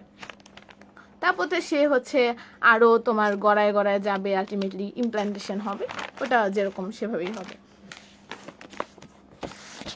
তারপরে যেটা আসতেছে সেটা হচ্ছে পিউবার্টি। পিউবার্টি কি, এটা যদি সহজ কথা বলতে যাই সেটা হচ্ছে ইট is the period of gradual development of secondary sexual characteristics. তারপর একটা কোয়েশ্চেন, এটা মোটামুটি কমন, বেশ ভালোই কমনলি আসে, সেটা হচ্ছে যে important changes that occur in puberty. আচ্ছা এখানে তোমার একটু একটা ঝামেলা আছে, সেটা হচ্ছে যে ধরো যদি এটা আসে কোয়েশ্চেনটা যে changes that occur in puberty, তাহলে তুমি কোনটা লিখবা, যে মেলেও আসে ফিমেলও আসে? এটা আমাদের নিজেদের মেডিকেল কলেজে একবার আসছিল এই কোয়েশ্চেনটা, তো তখন একটু কনফিউজ ছিলাম যে মেল ফিমেল দুইটাই দিব কিনা। তো ম্যাডামদেরকে জিজ্ঞেস করাতে ওনারা বলছে যেহেতু তুমি গাইনি পরীক্ষা দিচ্ছ তুমি কেন মেলেরটা দিবা। তো আমার মনে হয় এটা যদি কখনো চলে আসে তোমরা এটা তোমাদের ওই ম্যাডামকে জিজ্ঞেস করে নিলে ভালো, খাতা যেহেতু ওনারাই দেখবেন তো ওনারা আসলে কোনটা প্রেফার করে জাস্ট জিজ্ঞেস করো ম্যাডাম এটা কোনটা লিখবো, লিখতে পারো দুইটাই। ফিমেলটা লিখে অবশ্য ভালো, ঠিক আছে যে গাইনিতে তো তুমি ফিমেলের আসলে ক্যারেক্টারিস্টিক্সই লিখবা। তো যেহেতু গাইনি তাহলে আমি কি করবো, আমি একদম পা থেকে, আমরা যে কোনো কিছু পা থেকে মাথা পর্যন্ত যাই, যে আস্তে আস্তে উপর থেকে নিচে নামি, এখানে আমরা কি করব, যেহেতু গাইনি সো আমরা হচ্ছে জেনিটালিয়া দিয়ে স্টার্ট করব। প্রথমে আসবো এক্সটার্নাল জেনিটালিয়া। এখানে কি হবে তোমার হচ্ছে deposition of fat in mons pubis, enlargement of mons pubis, তারপর হচ্ছে ল্যাবিয়া মাজোরা, ল্যাবিয়া মাইনোরা, সব কিছুতেই আসলে ফ্যাট ডিপোজিশন হয়ে তোমার একটু বড় হয়। ইন্টারনাল জেনিটালিয়া, সেখানেও তোমার ইউটেরাসে ইনক্রিজ করবে 2 to 3 ফোল্ডস, তারপর ভ্যাজানা এনলার্জ করবে এবং stratification of vaginal epithelium. Ultimately ওভারিটাও এনলার্জ করবে এবং ওই যে আমরা এতক্ষণ একটু আগে পড়ে ফেললাম যে ফলিকুলার ম্যাচুরেশন, ফলিকুলার গ্রোথ, সেটা কিন্তু স্টার্ট হচ্ছে পিউবার্টি থেকে। পিউবার্টির আগে কিন্তু ফলিকল থাকে অনেক, কিন্তু ফলিকলগুলো কিন্তু গ্রো করে না। আর ব্রেস্টেও তোমার কিছু ডেভেলপমেন্ট আসে, সেটা হচ্ছে ডাক্ট সিস্টেম এবং স্ট্রমা অফ ব্রেস্ট, এগুলো সব আলাদা আলাদা করে সুন্দরভাবে ডেভেলপ করতে থাকে। এবং deposition of adipose tissue in breast, যেটা হচ্ছে তোমার থেলার্কি। মেনস্ট্রুয়েশন শুরু হয়, অনসেট অফ মেনস্ট্রুয়েশন যেটাকে আমরা বলি মেনার্কি। তারপর ভয়েস একটু চেঞ্জ হয়, মেয়েদের ভয়েস হাই পিচড হয়। আর ল্যারিংস, ওদের ল্যারিংসটা আসলে পিউবার্টাল সাইজেই থাকে, এই জন্যই কিন্তু হাই পিচড ভয়েস হয়। আর ছেলেদের ল্যারিংস এনলার্জ করে দেখে ওটা তোমার লো পিচড হয়। আর হেয়ার গ্রোথ করে তোমার হচ্ছে এক্সিলা, তারপর মন্স পিউবিসে। এবং এখানে যেটা হয় যে pubic hair grows in female pattern, মানে অ্যাপেক্স ডাউন প্যাটার্নে তোমার হেয়ার গ্রো করে। বডি কনফিগারেশন একটু হয়, একটু তোমার হচ্ছে কোথাও কোথাও ফ্যাট জমে। তারপর স্কিনে একটু চেঞ্জ হয়, ইস্ট্রোজেনের প্রভাবে স্মুথ শাইনি গ্রিজি একটা স্কিন মেয়েদের থাকে, সফট থাকে। আর মেন্টাল চেঞ্জেস মেয়েদের মধ্যে দেখা যায় যে একটু মানে ওরা একটু নরম টাইপের হয়, আর ছেলেরা একটু অ্যাগ্রেসিভ মুড হয়। এগুলো সব আসলে পিউবার্টি সময় হয়। আচ্ছা এই যে পিউবার্টি নিয়ে এত কিছু বললাম, কি দরকার এগুলো জেনে? কারণ হচ্ছে আমরা প্রতিটা জিনিসই জানি তার কিছু অ্যাবনর্মালিটি আছে, সেটা ট্রিটমেন্ট করার জন্য। আমি অ্যাবনর্মালিটিটা আমি কখন বুঝতে পারবো, যদি হচ্ছে তোমার নর্মালটা জানতে পারি। তো অ্যাবনর্মালিটি যেটা থাকে পিউবার্টির সময়, এটা আমরা তো জানি যে মোটামুটি 12 থেকে 14 বছর সময় আসলে পিউবার্টিটা স্টার্ট হয়। তাহলে কি হইতে পারে, পিউবার্টি আগে হয়ে যেতে পারে, পিউবার্টি পরে হয়ে যেতে পারে। পিউবার্টি যদি আগে হয় সেটাকে আমরা বলবো প্রিকশিয়াস পিউবার্টি। পিউবার্টি যদি সময়ের পরে হয় তাহলে সেটা হবে ডিলেড পিউবার্টি। আচ্ছা আর নর্মালি আছে পিউবার্টি সময় মতোই হয়েছে, কিন্তু এই যে পিউবার্টির যে সাইনগুলো, যেমন মোস্টলি মেনস্ট্রুয়েশনে আসলে সমস্যা হয়, কিছু তোমার ব্লাড মানে কিছু মেনস্ট্রুয়াল অ্যাবনর্মালিটিস হয়। এটা কারণ আছে, কারণ হচ্ছে যে তোমার আমরা তো জানি যে হাইপোথ্যালামো পিটুইটারি ওভারিয়ান এক্সিস একটা কম্বাইন্ড একটা আসলে সিস্টেমের মাধ্যমে তোমার এই মেনস্ট্রুয়েশনটা হয়। দেখা যায় যে ওইটা ফুললি ডেভেলপ করতে বা একদম একটা স্ট্যাটিক কন্ডিশনে আসতে কিছুটা সময় লাগে। তো এইটুকু সময় দেখা যায় যে কারো কারো অ্যানাভুলেশন হয়, কারো কারো অ্যামেনোরিয়াই থাকে, মেনোরেজিয়া, ডিসমেনোরিয়া, বিভিন্ন রকম সমস্যা হতে পারে। আচ্ছা, এছাড়াও এই সময় একটু ইনফেকশন, নিউপ্লাজম এইসবও কমন থাকে। ইনফেকশন কমন থাকে কারণ ওরা হচ্ছে বাচ্চা, যেহেতু প্রথম অনেক কিছু বোঝে না, হাইজিনটাও সেভাবে মেনটেন করতে পারে না, সব কিছু মিলিয়ে একটা সমস্যা হয়। প্রিকশিয়াস পিউবার্টি যদি আসি, এইখানে আসলে কজেস অফ প্রিকশিয়াস পিউবার্টিটা মানে ঢাকা বোর্ডে এসেছিল, তো এই জন্য এটা বলছি। আর কৌতূহল যে আসলে প্রিকশিয়াস পিউবার্টি কি সেটা জানার জন্য, যে এখানে যেটা হয় যে বিফোর এজ 8 মানে 8 বছরের আগে ওদের সেকেন্ডারি সেক্সুয়াল ক্যারেক্টারিস্টিক্স ডেভেলপ করে যদি কারো, অথবা 10 বছরের আগে যদি মেনার্কি হয় মানে মেনস্ট্রুয়েশন শুরু হয়, তাহলে সেটাকে আমরা বলি প্রিকশিয়াস পিউবার্টি। কজ কি কজ হচ্ছে আমরা বলতে পারি যে গোনাডোট্রপিন রিলিজিং হরমোন ডিপেন্ডেন্ট 80% কেসে হয়, আর ইন্ডিপেন্ডেন্ট হয় বাকি 20% কেসে। এখন এটার মধ্যে আবার থাকতে পারে গোনাডোট্রপিন রিলিজিং হরমোন ডিপেন্ডেন্টের মধ্যে কমপ্লিট, সেন্ট্রাল, আইসোসেক্সুয়াল আর ট্রু, মানে তোমার একদম মানে পুরাটাই ধরো সেকেন্ডারি সেক্সুয়াল ক্যারেক্টারিস্টিক্স অথবা মেনার্কি সব কিছুই একবার আগে হচ্ছে, সেটা তোমার হইতে পারে কনস্টিটিউশনাল কারণটাই সবচেয়ে বেশি। এছাড়া তোমার জুভেনাইল প্রাইমারি হাইপোথাইরয়েডিজম, ইন্টারক্যানিয়াল লেশন থাকতে পারে, ট্রমা, ইনফেকশন, টিউমার এগুলা। আর ইনকমপ্লিট মানে ধরো সব না, হয় থেলার্কি ডেভেলপ করলো কিন্তু পিউবার্কি, মেনার্কি এগুলা নাই, অথবা মেনার্কি হলো কিন্তু থেলার্কি, পিউবার্কি এগুলা নাই, এরকম ইনকমপ্লিট। এই যে এটাই যে প্রিম্যাচিউর, থেলার্কি, পিউবার্কি, মেনার্কি এরকম হতে পারে। আর গোনাডোট্রপিন রিলিজিং হরমোন ইন্ডিপেন্ডেন্ট, সেটা যদি মানে স্পেসিফিক কোনো এরিয়ার যদি কোনো সমস্যা থাকে, যেমন ওভারিতে হইতে পারে granulosa cell tumour, theca cell tumour, Leydig cell tumour, adrenal hyperplasia অথবা টিউমার থাকতে পারে। লিভারে যদি কোনো হেপাটোব্লাস্টোমা হয়, তাহলে আচ্ছা লিভার কেন বললাম, কারণ হচ্ছে ওই যে হরমোন ইস্ট্রোজেন, এটা কিন্তু মেটাবলিজমটা হয় তোমার লিভারে, সো লিভারে কোনো হেপাটোব্লাস্টোমা থাকলে তাহলে এটার একটা ইফেক্ট হবে। আর আইট্রোজেনিক, যদি ইস্ট্রোজেন অথবা ইস্ট্রোজেন ইনটেক করে তাহলে তো বডিতে ইস্ট্রোজেনের প্রভাবে তার সব গ্রোথটাই আগে শুরু হয়ে যাবে। আচ্ছা, একটা কোয়েশ্চেন আসছিল, সেটা হচ্ছে ডিফাইন অ্যাডোলেসেন্স। এটা কি? এটা হচ্ছে period of life beginning with appearance of secondary sexual characteristics and terminating with cessation of somatic growth. মানে কি, যে সেকেন্ডারি সেক্সুয়াল ক্যারেক্টারিস্টিক্স ডেভেলপ করা শেষ মানে করা শুরু হইলো এবং ওদের হচ্ছে যে সোমাটিক গ্রোথ, বডি যে ডেভেলপ করা সেটা আস্তে আস্তে বন্ধ হয়ে যায়। এই ফেজটা হচ্ছে অ্যাডোলেসেন্স। তো মোটামুটিভাবে আসলে এখানে আর কিছু নেই, এটা এইটুকু পড়লেই তোমার এই টপিকগুলো কাভার হবে, এর বাইরে খুব একটা কোয়েশ্চেন আসলে দেয় না।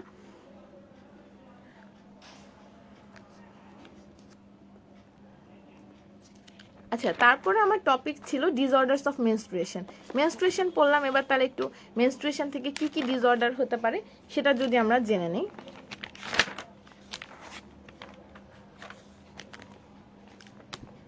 আচ্ছা, মেনস্ট্রুয়েশনের ডিসঅর্ডার কি কি হইতে পারে?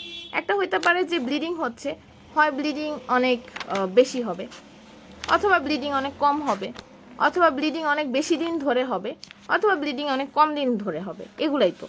তো এইটার হচ্ছে তোমার বিভিন্ন কারণ আছে, বিভিন্ন কারণে তোমার এগুলা হইতে পারে। প্রথমে যদি আমি বলি যে সবচেয়ে বেশি কমন যেটা আসলে সমস্যা থাকে সেটা হচ্ছে মেনোরেজিয়া। আর এটা একটা জিনিস যেটা যে আসলে ডেফিনেশন আমাদের সবসময় একটু খটোমটো কঠিন লাগে, মনে রাখা কষ্ট, কিন্তু কিছু ডেফিনেশন আসলে মনে রাখতেই হবে, এটা যতই কষ্ট হোক, যেভাবে কিওয়ার্ডস বা সেই যেভাবে মনে রাখতে পারো কিন্তু মনে রাখতে হবে। এরকম ডেফিনেশনগুলো আছে হচ্ছে এই ডিসঅর্ডারস অফ মেনস্ট্রুয়েশনগুলোতে, মানে মোটামুটিভাবে প্রত্যেকটা ডেফিনেশনই তুমি যদি একদম টু দ্য পয়েন্ট না বলতে পারো তাহলে কিন্তু মানে বলতে গেলেও ভাইবাতেও টিচাররা একটু মাইন্ড করবে, আবার তুমি যদি রিটেনে লিখো যে ওভাবে টু দ্য পয়েন্ট লিখো নাই, তাহলে দেখা যায় যে মার্কস একটু কম চলে আসতে পারে। আচ্ছা, তাহলে হচ্ছে প্রথমে আমার যে সমস্যা সেটা হচ্ছে মেনোরেজিয়া। মেনোরেজিয়া কি, এটা যদি আমি ডিফাইন করতে চাই তাহলে হচ্ছে menorrhagia is defined as cyclical bleeding at normal interval. The bleeding is either excessive in amount or duration or both. আচ্ছা, তার মানে কি, নর্মাল যে সাইকেলে যে ব্লিডিং হচ্ছে সেটাই, মানে এরকম মানে সাইকেলেই ব্লিডিং হচ্ছে, মাঝে মাঝে না, সাইকেলে ব্লিডিং হচ্ছে, কিন্তু ব্লিডিংটাতে আসলে অ্যাবনর্মালিটি কি, সেটা হচ্ছে অ্যামাউন্টটা হয় তোমার হচ্ছে বেশি হচ্ছে। তাহলে নর্মাল অ্যামাউন্ট জানবো, নর্মাল অ্যামাউন্ট কত, সেটা হচ্ছে 30 to 50 ml এরকম। তো মানে যদি হচ্ছে 80 ml এর বেশি হয়, আর ডিউরেশন হচ্ছে তোমার মোর দেন 7 days যদি হয়, অথবা যদি দুইটাই থাকে, তাহলে এটা হচ্ছে মেনোরেজিয়া। তাহলে জানবো যে আচ্ছা তার এরপরে কোয়েশ্চেন আসে তাহলে মেনোরেজিয়া কেন হইতে পারে। আচ্ছা কেন হতে পারে, এটার কিছু কজ আছে। কজ হচ্ছে অর্গানিক কজ, মানে এটা কোনো কারণ খুঁজে পাওয়া যায়। আরেকটা হতে পারে ফাংশনাল। ফাংশনাল মানে আসলে সেরকম কোনো কজ পাওয়া যায় না, ধরো ইমোশনাল স্টেট এই মানে এগুলা, অথবা হাইপোথ্যালামো পিটুইটারি ওভারিয়ান এক্সিসে কোনো অ্যাবনর্মালিটি থাকে, এসব কারণে আসলে মেনোরেজিয়া হয়। আচ্ছা অর্গানিক কজের মধ্যে সবচেয়ে ইম্পর্টেন্ট হচ্ছে পেলভিক কজ। পেলভিক কজ এখানে তুমি জাস্ট বলে দিতে পারো ওইভাবেই যে ফাইব্রয়েড আছে, ফাইব্রয়েড ইউটেরাস, অ্যাডেনোমায়োসিস, এন্ডোমেট্রিওসিস, তারপর যদি আমরা কোনো ইন্টারইউটেরাইন কপার ডিভাইস ইউজ করি, তারপর যদি হচ্ছে কোনো ক্রনিক টিউব ওভারিয়ান মাস থাকে। আচ্ছা আবার যদি গ্র্যানুলোসার সেল টিউমার অফ ওভারি, কেন কি কারণ হচ্ছে গ্র্যানুলোসার সেল টিউমার অফ ওভারি এখানে তোমার হচ্ছে ইস্ট্রোজেন রিলিজ করে এই টিউমারগুলো, তো সেই কারণে তোমার হচ্ছে মেনোরেজ ব্লিডিংটা বেশি হয়। এছাড়া তোমার আর সিস্টেমিক কিছু কজ আছে, যেমন হচ্ছে লিভার সিরোসিস থাকতে পারে, congestive liver, cardiac failure, severe hypotension, endocrine cause, এটা তো কমনলি হাইপারথাইরয়েড বা হাইপোথাইরয়েড দুটাতেই কিন্তু মেনোরেজিয়া হতে পারে। হেমাটোলজিক্যাল কজ যেমন আইটিপি, লুকেমিয়া, এগুলো তো আমরা পড়ছি তাই না, মেনোরেজিয়াও হয়। আচ্ছা আর এগুলো ডায়াগনোসিস আসলে তোমার হচ্ছে ব্রিফ হিস্ট্রি নিয়ে তোমার ওরকম একদম স্পেসিফিক কজটা খুঁজে বের করে অ্যাকর্ডিং টু কজ ট্রিটমেন্ট দিলে পেশেন্ট আসলে ইমপ্রুভ করে যায়। এরপর আর কয়েকটা পয়েন্ট আছে। পলিমেনোরিয়া। পলিমেনোরিয়া মানে কি, এটা হচ্ছে যে defined as cyclical bleeding where the cycle is reduced to an arbitrary limit of less than 21 days and remains constant at that frequency। মানে আমরা জানি যে 28 ডেজের সাইকেলে একবার মেনস্ট্রুয়েশন হয়, তাহলে কি হয় ওইটা দেখা যায় যে লেস দেন 21 ডেজে হচ্ছে, মানে 7 দিন আগেই হয়ে যাইতেছে, এবং এইভাবেই এটা আসলে মানে ওর নর্মাল হচ্ছে এটাই যে 21 ডেজের আগেই ওর হচ্ছে মেনস্ট্রুয়েশন হয়ে যায়। আচ্ছা এখানেও কিছু কজ আছে, যেমন হচ্ছে কিছু ডিসফাংশনাল ওভারির হাইপার স্টিমুলেশন হতে পারে, পিটুইটারি হরমোনস বেশি বেশি এসে একটা হাইপার স্টিমুলেশন থাকে, আবার ওভারিয়ান হাইপারেমিয়া থাকতে পারে, এইসব কারণে এটা হইতে পারে। এরপরে যে একটা আছে মেট্রোরেজিয়া। এটা কি, metrorrhagia is defined as irregular acyclic bleeding from uterus. মানে এটা আসলে কখনো ঠিক নাই, মানে হঠাৎ করে যে কোনো সময় একটা কোনো সাইকেল এটা মেনটেন করে না, ইরেগুলার একটা ব্লিডিং হয়। আচ্ছা এটার কজ কি কি, এটার কজ হচ্ছে dysfunctional uterine bleeding, submucous fibroid, uterine polyp, cervical carcinoma and endometrial carcinoma.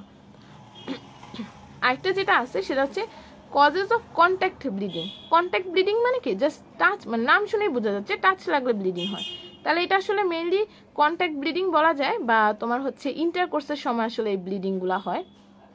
যেমন কার্সিনোমা সার্ভিক্স, মিউকাস, কোনো যদি সার্ভাইকাল মিউকাস পলিপ থাকে, তারপর হচ্ছে সার্ভাইকাল একটোপি, ইনফেকশন, ক্ল্যামাইডিয়াল অথবা টিউবারকুলার সার্ভাইসাইটিস যদি হয়, সার্ভাইকাল এন্ডোমেট্রিওসিস যদি থাকে। আচ্ছা এইখানে এই ডিসঅর্ডার্স অফ মেনস্ট্রুয়েশন না রিটেনে যতটা বেশি ইম্পর্টেন্ট, এটা সবচেয়ে বেশি ইম্পর্টেন্ট আসলে এমসিকিউর জন্য, কারণ প্রতিটা পয়েন্টই তোমার চলে আসতে পারে যে এরকম what are the causes of contact bleeding, true false করে থাকলো।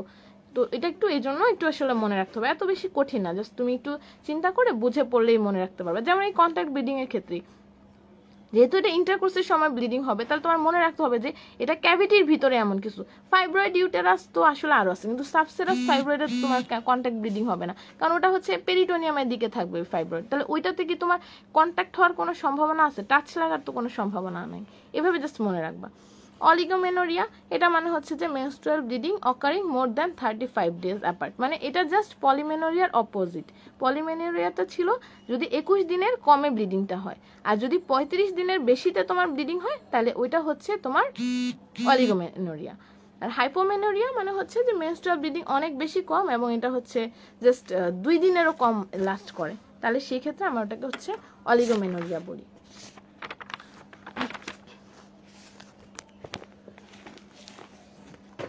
আচ্ছা এখন এখানে আরেকটা কোয়েশ্চেন আছে যেটা আসলে মোটামুটি ইম্পর্টেন্ট, সেটা হচ্ছে যে কি মেট্রোপ্যাথিয়া হেমোরেজিকা। এটা বেশ কয়েকবার এসছে, শর্ট নোট এসছে। আচ্ছা মেট্রোপ্যাথিয়া হেমোরেজিকাটা কি, সেটা হচ্ছে যে তোমার এটা একটা অ্যানোভুলেটরি টাইপ ডিসফাংশনাল ইউটেরাইন ব্লিডিং। অ্যানোভুলেটরি মানে হচ্ছে এখানে কিন্তু আসলে ওভুলেশনটা হয় না, এবং এখানে where the bleeding is always painless and acyclical, এবং এটা কন্টিনিউ করে for 2 to 8 weeks and can be so heavy as to threaten life. মানে এত বেশি ব্লিডিং হয় যে পেশেন্টের অ্যানিমিয়া হয়ে অ্যানিমিক হার্ট ফেলিওর ডেভেলপ করার চান্স একটা থাকে। এটা কারণ যদি বলতে যাই এটিওলজি আসলে মোস্টলি আননোন। আচ্ছা, এখানে যে প্যাথোজেনেসিসটা যেটা সেটা হচ্ছে যে কি হয় যে পিটুইটারি থেকে একটা অ্যাবনর্মাল গোনাডোট্রপিন স্টিমুলেশন আসে। তো এতে করে যেটা হয় যে লুটিনাইজিং হরমোনটা থাকে না, সেরকম থাকে না সাফিসিয়েন্ট। এতে করে ফলিকলটা ঠিকই আমার ম্যাচিউর করলো, কিন্তু আমার কোনো ওভুলেশন হচ্ছে না। কারণ আমি বলছিলাম প্রথম যখন ওভুলেশন পড়ছিলাম যে ওভুলেশন হওয়ার শর্তই হলো যে আমার এলএইচ সার্চ থাকবে। তো আমার যদি এলএইচই না থাকে আমার ওভুলেশন তার হবে না। ওভুলেশন না হলে কি ওটা ওরকম ফলিকলই থেকে যাবে, কোনো কর্পাস লুটিয়ামও হবে না।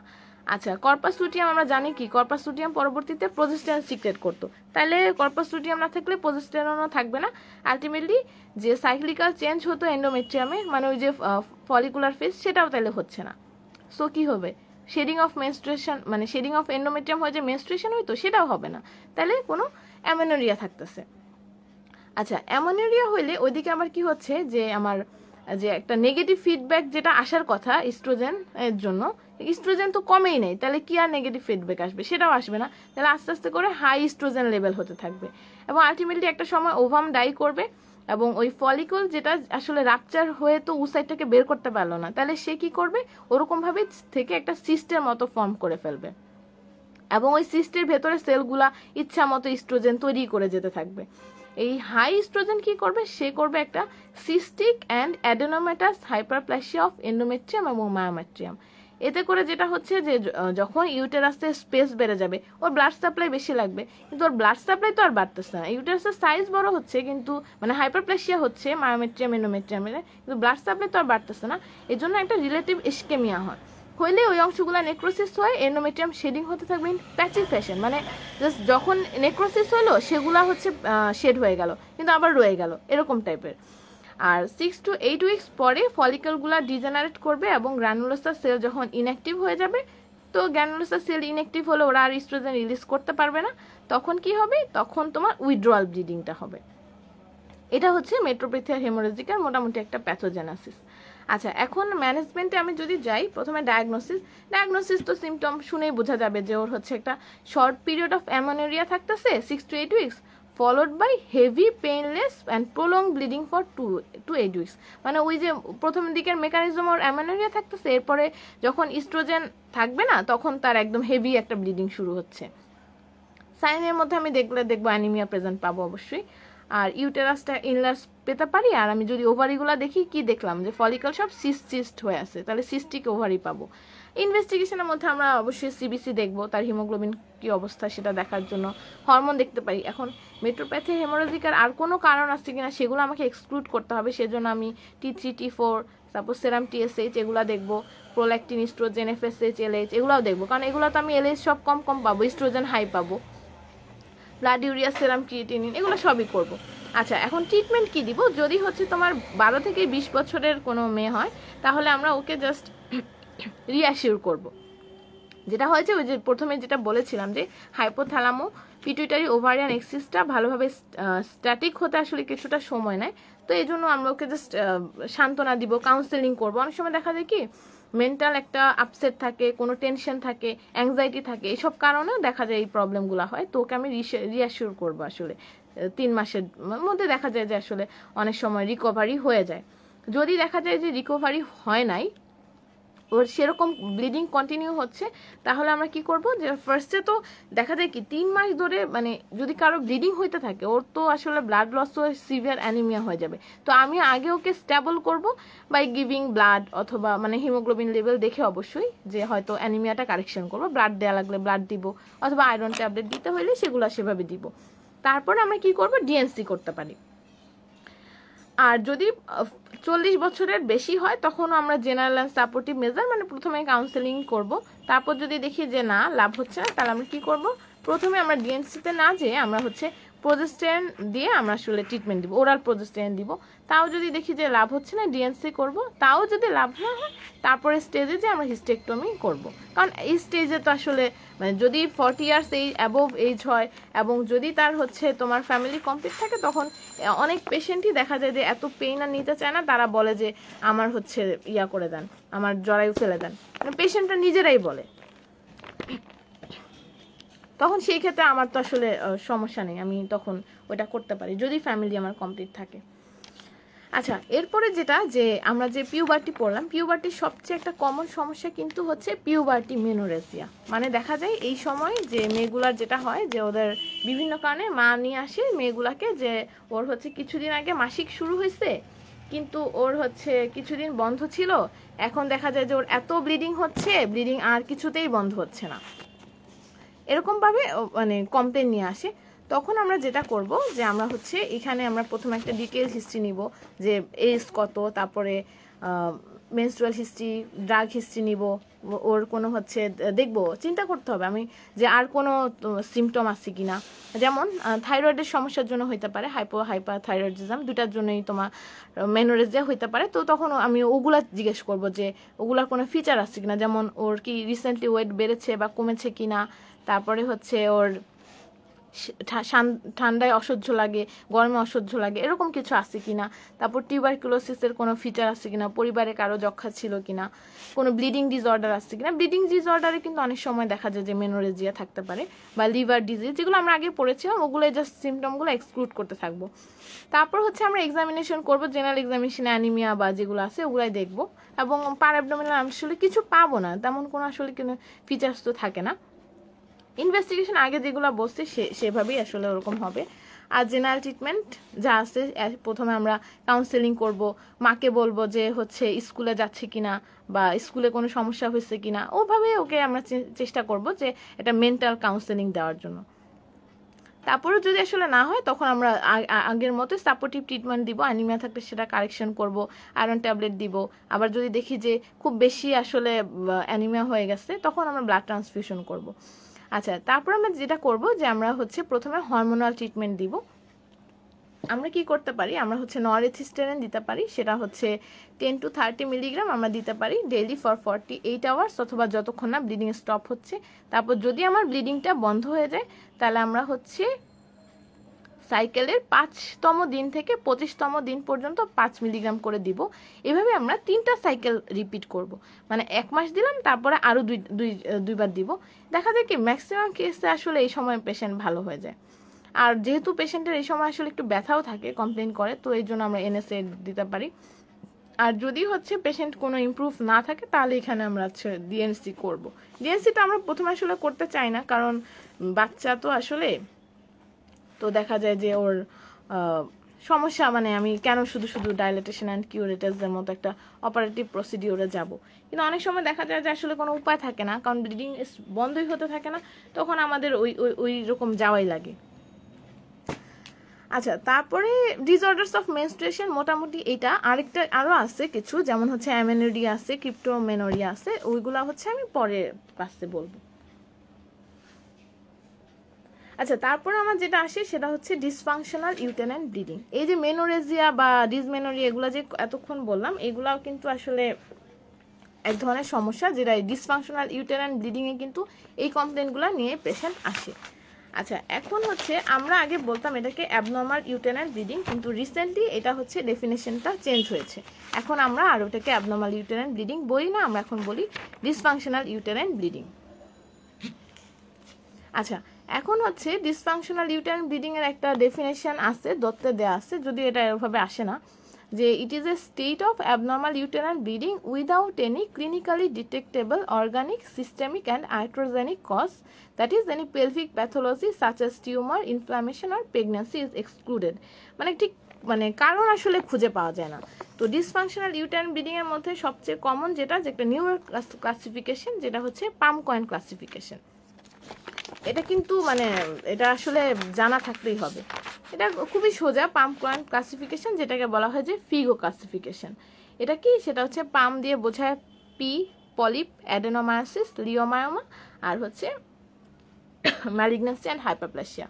আর কয়েনের মধ্যে আছে কোয়াগুলোপ্যাথি, ওডি আছে ovulatory dysfunction, endometrial, iatrogenic, and NA হচ্ছে নট ইয়েট ক্লাসিফাইড। এগুলো টাইপস অফ ডিউবি যদি বলে তাহলে কিন্তু এই ক্লাসিফিকেশনটা লিখলে আসলে হয়ে যায়।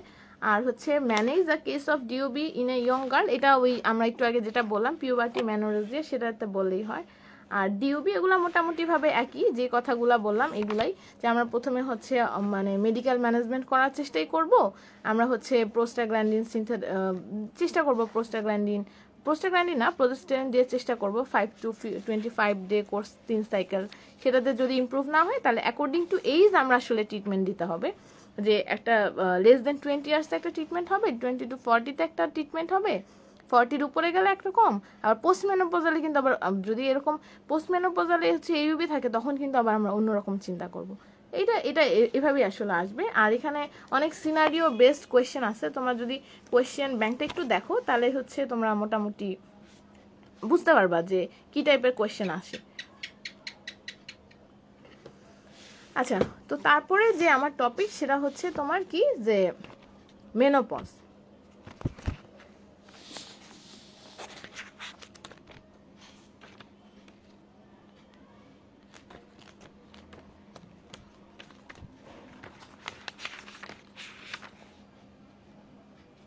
আচ্ছা, মেনোপজ যেটা, যে তোমার হচ্ছে কি, যে অ্যাবসেন্স অফ মেনস্ট্রুয়েশন। এখন এখানে ডেফিনিশনটা সুন্দর করে একটু গুছায় বললে যেটা আসবে, the permanent cessation of menstruation at the end of reproductive life due to loss of ovarian follicular activity. এবং সবচেয়ে বড় কথা যেটা, যে এই মেনোপজ হওয়ার জন্য আমার টাইম ডিউরেশনটা কিন্তু 1 বছর হইতে হবে, মিনিমাম 1 বছর 12 মান্থ মেনস্ট্রুয়েশন বন্ধ থাকতে হবে। এইটুকু সময় যদি বন্ধ থাকে পুরাটা সময়, তাহলেই কিন্তু আমি কেবল মেনোপজ বলতে পারবো। যদি মাঝখানে 8 মাস 9 মাস বন্ধ ছিল তারপর আবার হইলো, তাহলে কিন্তু আমি আবার চিন্তা করবো যে কোনো প্যাথোলজি আছে কিনা, আমি কিন্তু বলবো না যে মেনোপজ হয়ে গেছে তার। আচ্ছা, তারপরে যে কোয়েশ্চেন আসে যে clinical features of post menopausal syndrome. আচ্ছা, কেন মেনোপজ হচ্ছে আর কেন এই ব্যাপারগুলো যদি আমি একটু বুঝতে চাই, এগুলো কিন্তু আসলে ওইভাবে করে রিটেনে কোথাও আসবে না, ভাইবাতেও ধরার চান্স, টিচার যদি কার্ড কোয়েশ্চেনের বাইরে এদিক ওদিক যায় তাহলে হয়তো আসতে পারে, বাট এর সম্ভাবনা কম। কিন্তু নিজে বোঝার জন্য যে মেনোপজটা আসলে আমি ডেফিনেশনের মধ্যেই বলে দিলাম, যে permanent cessation of menstruation due to loss of ovarian follicular activity. আচ্ছা, কাহিনী কি, আমরা জানি যে একটা মেয়ে বাবু যখন জন্মগ্রহণ করে ওর কিন্তু 1 to 2 মিলিয়ন ফলিকল নিয়ে জন্মায়।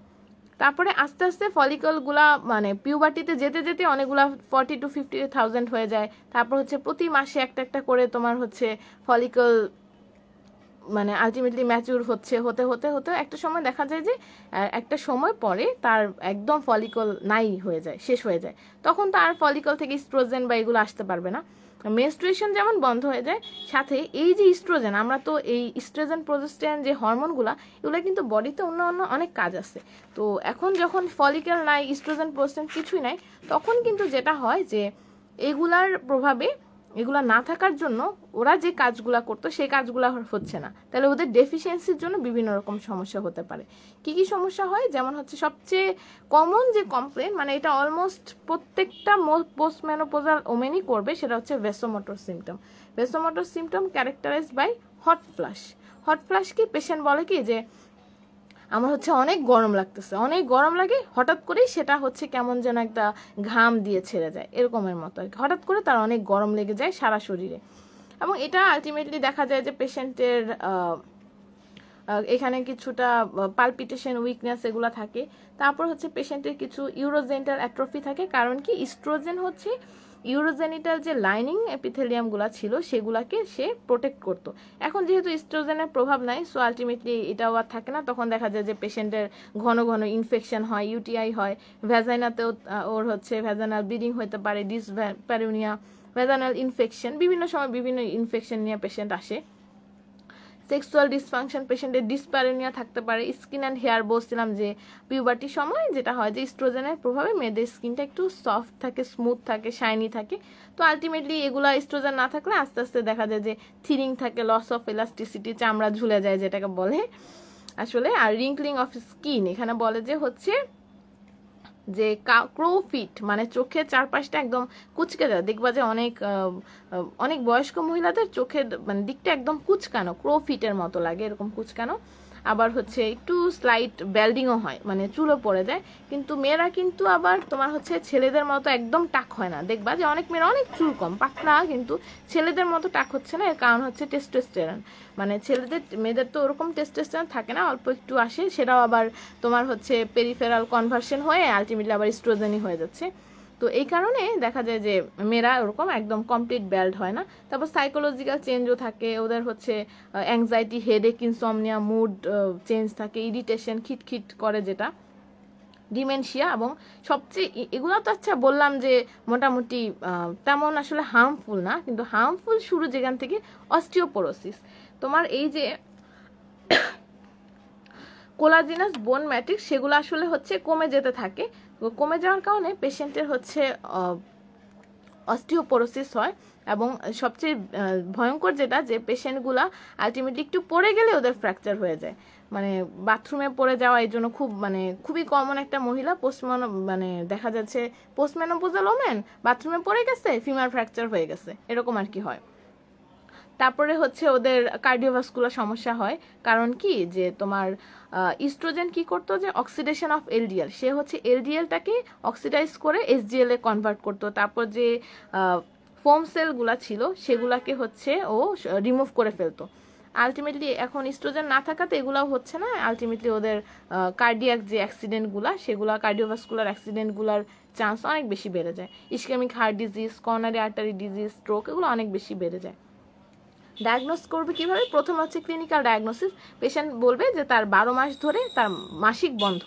তারপর আমরা দেখবো যে এইজটাও হিসাব করব, যে মোটামুটি অ্যাভারেজ এইজ হচ্ছে অ্যাভারেজটা তোমার 45 to 55 ইয়ার্স, এবং হচ্ছে অ্যাভারেজ যদি আমি বলি 50 ইয়ার্স। তো এইজও সেরকম, এবং ওর ওই সিমটম দিবে, সে সিমটম বলবে যে আমার এরকম গরম লাগে হঠাৎ করে, তারপর ঘাম লাগে, মানে হট ফ্লাশ যেটা। তারপরে হচ্ছে আমরা যদি সেরাম স্টাডিওল করি, সেটা আমরা দেখবো যে কম আছে অনেকটা, 20 পিকোগ্রামের কম। আর serum follicle stimulating hormone and luteinising hormone এগুলো হচ্ছে ওদের বেশি থাকে। এরপরে এখন যেটা হচ্ছে যে আমরা ম্যানেজমেন্ট কিভাবে দিব, আমরা হচ্ছে ট্রিটমেন্ট তো প্রথমে আসলে প্রিভেন্ট করার চেষ্টা করব। আসলে ওভাবে হয় না পেশেন্টের, যদি আমরা সময়ের আগে করে ফেলি, যেমন মানে মেনোপজ যদি আমরা করি, আয়াট্রোজেনিক হয়, যেমন কি রকম অনেক সময় হচ্ছে পেশেন্টের এমন কোনো প্যাথোলজি থাকে হয় ওভারিতে, তখন আমাদের কি হচ্ছে, জ্বরেও ফেলে দিচ্ছে হচ্ছে, সাথে ওভারিও ফেলে দিতে হচ্ছে। তখন কিন্তু আমরা এটা সার্জিক্যালি মেনোপজ করলাম। ধরো আমি 40 বছর বয়সে একটা মহিলার ওভারি ফেলে দিলাম, তো তাহলে তো একই কাহিনী হইলো, ওভারি না থাকলেও তো তার পোস্ট মেনোপজাল সিমটমগুলো আসবে, বা হচ্ছে রেডিয়েশন দিতে হচ্ছে, কেমোথেরাপি দিতে হচ্ছে, সেই ক্ষেত্রেও কিন্তু মানে মেনোপজাল সিমটমগুলো আসতে পারে। তখন আমাদের আসলে এটা প্রিভেন্ট কিভাবে করব। আর এমনিতে কাউন্সেলিং করতে হবে পোস্ট মেনোপজাল ওমেন এবং তার ফ্যামিলি সবাইকে আসলে কাউন্সেলিং করতে হবে, যে এই সময়টা সব মেয়ের লাইফে আসে, সব মহিলার লাইফে আসে। তো এটা আসলে একটু মানে এই যে মুড সবচেয়ে বেশি সমস্যা আসলে মানে পেশেন্টেরই সব সমস্যা, কিন্তু সাইকোলজিক্যাল চেঞ্জগুলো ফ্যামিলির জন্য সমস্যা, কারণ এই রাগগুলা বা এই সমস্যাগুলো সে কিন্তু শো করে পরিবারের মানুষদের উপরই। তো এটা আর কি একটু জাস্ট বলতে হবে যে আপনারা তাকে একটু সাপোর্ট দিবেন, কারণ এই সময়টা এরকমই। আচ্ছা, তারপর আমি ট্রিটমেন্ট শুরু করব। প্রথমে আমি আসলে নন হরমোনাল ট্রিটমেন্ট দিয়ে শুরু করব, নন ড্রাগ ট্রিটমেন্ট। কি করব? লাইফস্টাইল মডিফিকেশন আমরা যেমন তাকে বলবো, যেহেতু অস্টিওপোরোসিস রিস্ক থাকে ফ্র্যাকচারের, তো হাঁটা চলা সাবধানে করতে বলবো। তারপরে হাই কফি ইনটেক, স্মোকিং বা এগুলো যাতে না করে। তারপর হচ্ছে একটু নিউট্রিশিয়াস ডায়েট বলবো, একটু ক্যালসিয়াম প্রোটিন এগুলো বেশি করে খাবে, সাপ্লিমেন্টারি ক্যালসিয়াম তো দিতেই হবে। এক্সারসাইজ করবে, একটু হাঁটা চলা করবে, সারাক্ষণ শুয়ে বসে থাকবে না, ভিটামিন ডিও দিতে হবে। আর তারপর যেটা আমরা করব, যে এবার যদি মাস্টার্সের ড্রাগ দেওয়া শুরু করি, বিসফসফোনেট আমরা দিতে পারি প্রিভেনশন হিসাবে। এটা কি করে, যে অস্টিওক্লাস্টিক বোন রিজর্পশনটাকে প্রিভেন্ট করে, মানে ওই যে ইস্ট্রোজেন না থাকাতে যে অস্টিওক্লাস্টিক বোন রিজর্পশনের প্রসেসটাও শুরু হয়ে গেছিল, সেটাকে সে কিছুটা প্রিভেন্ট করবে। তা আলটিমেটলি প্রিভেন্ট করলে তো আমার বোন ডেন্সিটি যতটা কমে যাওয়ার কথা ততটা কমতেছে না। এতে করে কি হচ্ছে, অস্টিওপোরোসিস অ্যান্ড ফ্র্যাকচারের রিস্ক অনেক বেশি কমে যাচ্ছে। তবে এটার আবার আরও কিছু সাইড ইফেক্টস আছে বিসফসফোনেটের। তোমার এটা হচ্ছে গ্যাস্ট্রিক আলসারেশন করে, ব্লিডিং করে, সো এটাও আসলে লং টাইম মানে কন্টিনিউ করা যাবে না, এবং হচ্ছে অবশ্যই ডাক্তারের কনসালটেশনে থাকতে হবে। তারপর আমরা ক্যালসিটোনিন দিতে পারি। আচ্ছা, এগুলো তো আমি ধরো দিলাম ইয়ার জন্য, ওই অন্যান্য সমস্যার জন্য, কিন্তু ওই যে ভেসোমোটর সিমটমের জন্য আমরা দিতে পারি টিবোলন দিতে পারি। এটা একটা সিলেক্টিভ ইস্ট্রোজেন রিসেপ্টর মডুলেটর। কিন্তু এখানে আবার একটা বিষয় আছে, এগুলো অনেক মানে হিসাব করে দিতে হবে, কারণ এখানে যেটা হয় যে ওরা আবার কি করে যে ব্রেস্ট কার্সিনোমার চান্সটা বাড়ায় এবং এন্ডোমেট্রিয়াল কার্সিনোমার চান্স বাড়ায়। তো সবসময় পেশেন্টকে আমি যদি হরমোনাল থেরাপিতে যেতে চাই, তাহলে পেশেন্টকে কিন্তু অবশ্যই মানে মনিটরিংয়ে থাকতে হবে। এছাড়া পেশেন্টকে আমরা পারক্সিটিন দিতে পারি, ক্লোনিডিন দিতে পারি, এটা একটা আলফা 2 অ্যাডেনার্জিক অ্যাগনিস্ট। তো পেশেন্টের হট ফ্লাশটা আসলে একটুটা সিভিয়ারিটিটা কিছুটা কমে, কিন্তু এর সব কিছুটা আবার কিছু সাইড ইফেক্টস তো আছে। পারক্সিটিন দিতে পারি, এটাও হট ফ্লাশ কমাবে। গাবাপেন্টিন দিতে পারি, ফাইটোএস্ট্রোজেন, এগুলো আসলে ভালো। ফাইটোএস্ট্রোজেন, সয়া প্রোটিনস, ভিটামিন ই, এগুলো কিন্তু তেমন একটা সাইড ইফেক্ট ছাড়াই পোস্টমেনোপজাল সিমটমকে মোটামুটি কন্ট্রোলে রাখে।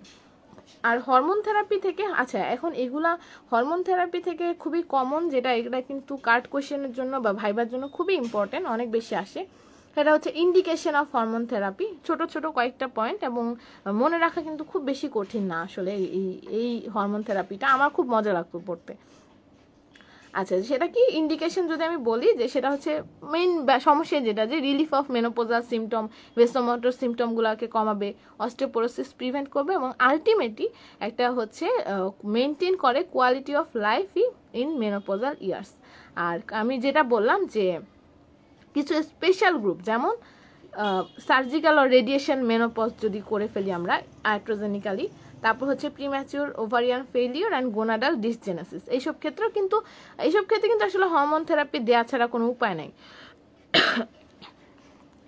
তারপরে বেনিফিট কি সুবিধা আছে, সেটা হচ্ছে আমার এই যে ইমপ্রুভমেন্ট অফ ভেসোমোটর সিমটম হচ্ছে, ইউরোজেনাটাল অ্যাট্রোফিটাও হচ্ছে ইমপ্রুভ হচ্ছে, বোন মিনারেল ডেন্সিটি বাড়তেছে, আলটিমেটলি আমার অস্টিওপোরোসিস অ্যান্ড ফ্র্যাকচারের চান্স অনেক কমে যাচ্ছে, কোলোরেক্টাল ক্যান্সারের চান্সও কমছে, কার্ডিও প্রোটেকশন করছে।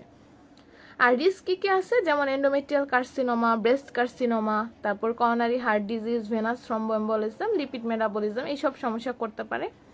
আর কন্ট্রাইন্ডিকেশন কি, হরমোন থেরাপি দিব বললেই তো আসলে দেওয়া যায় না, কিছু ব্যাপার থাকে যখন একদমই তোমার হচ্ছে হরমোন থেরাপিটা আমরা চিন্তাই করতে পারবো না।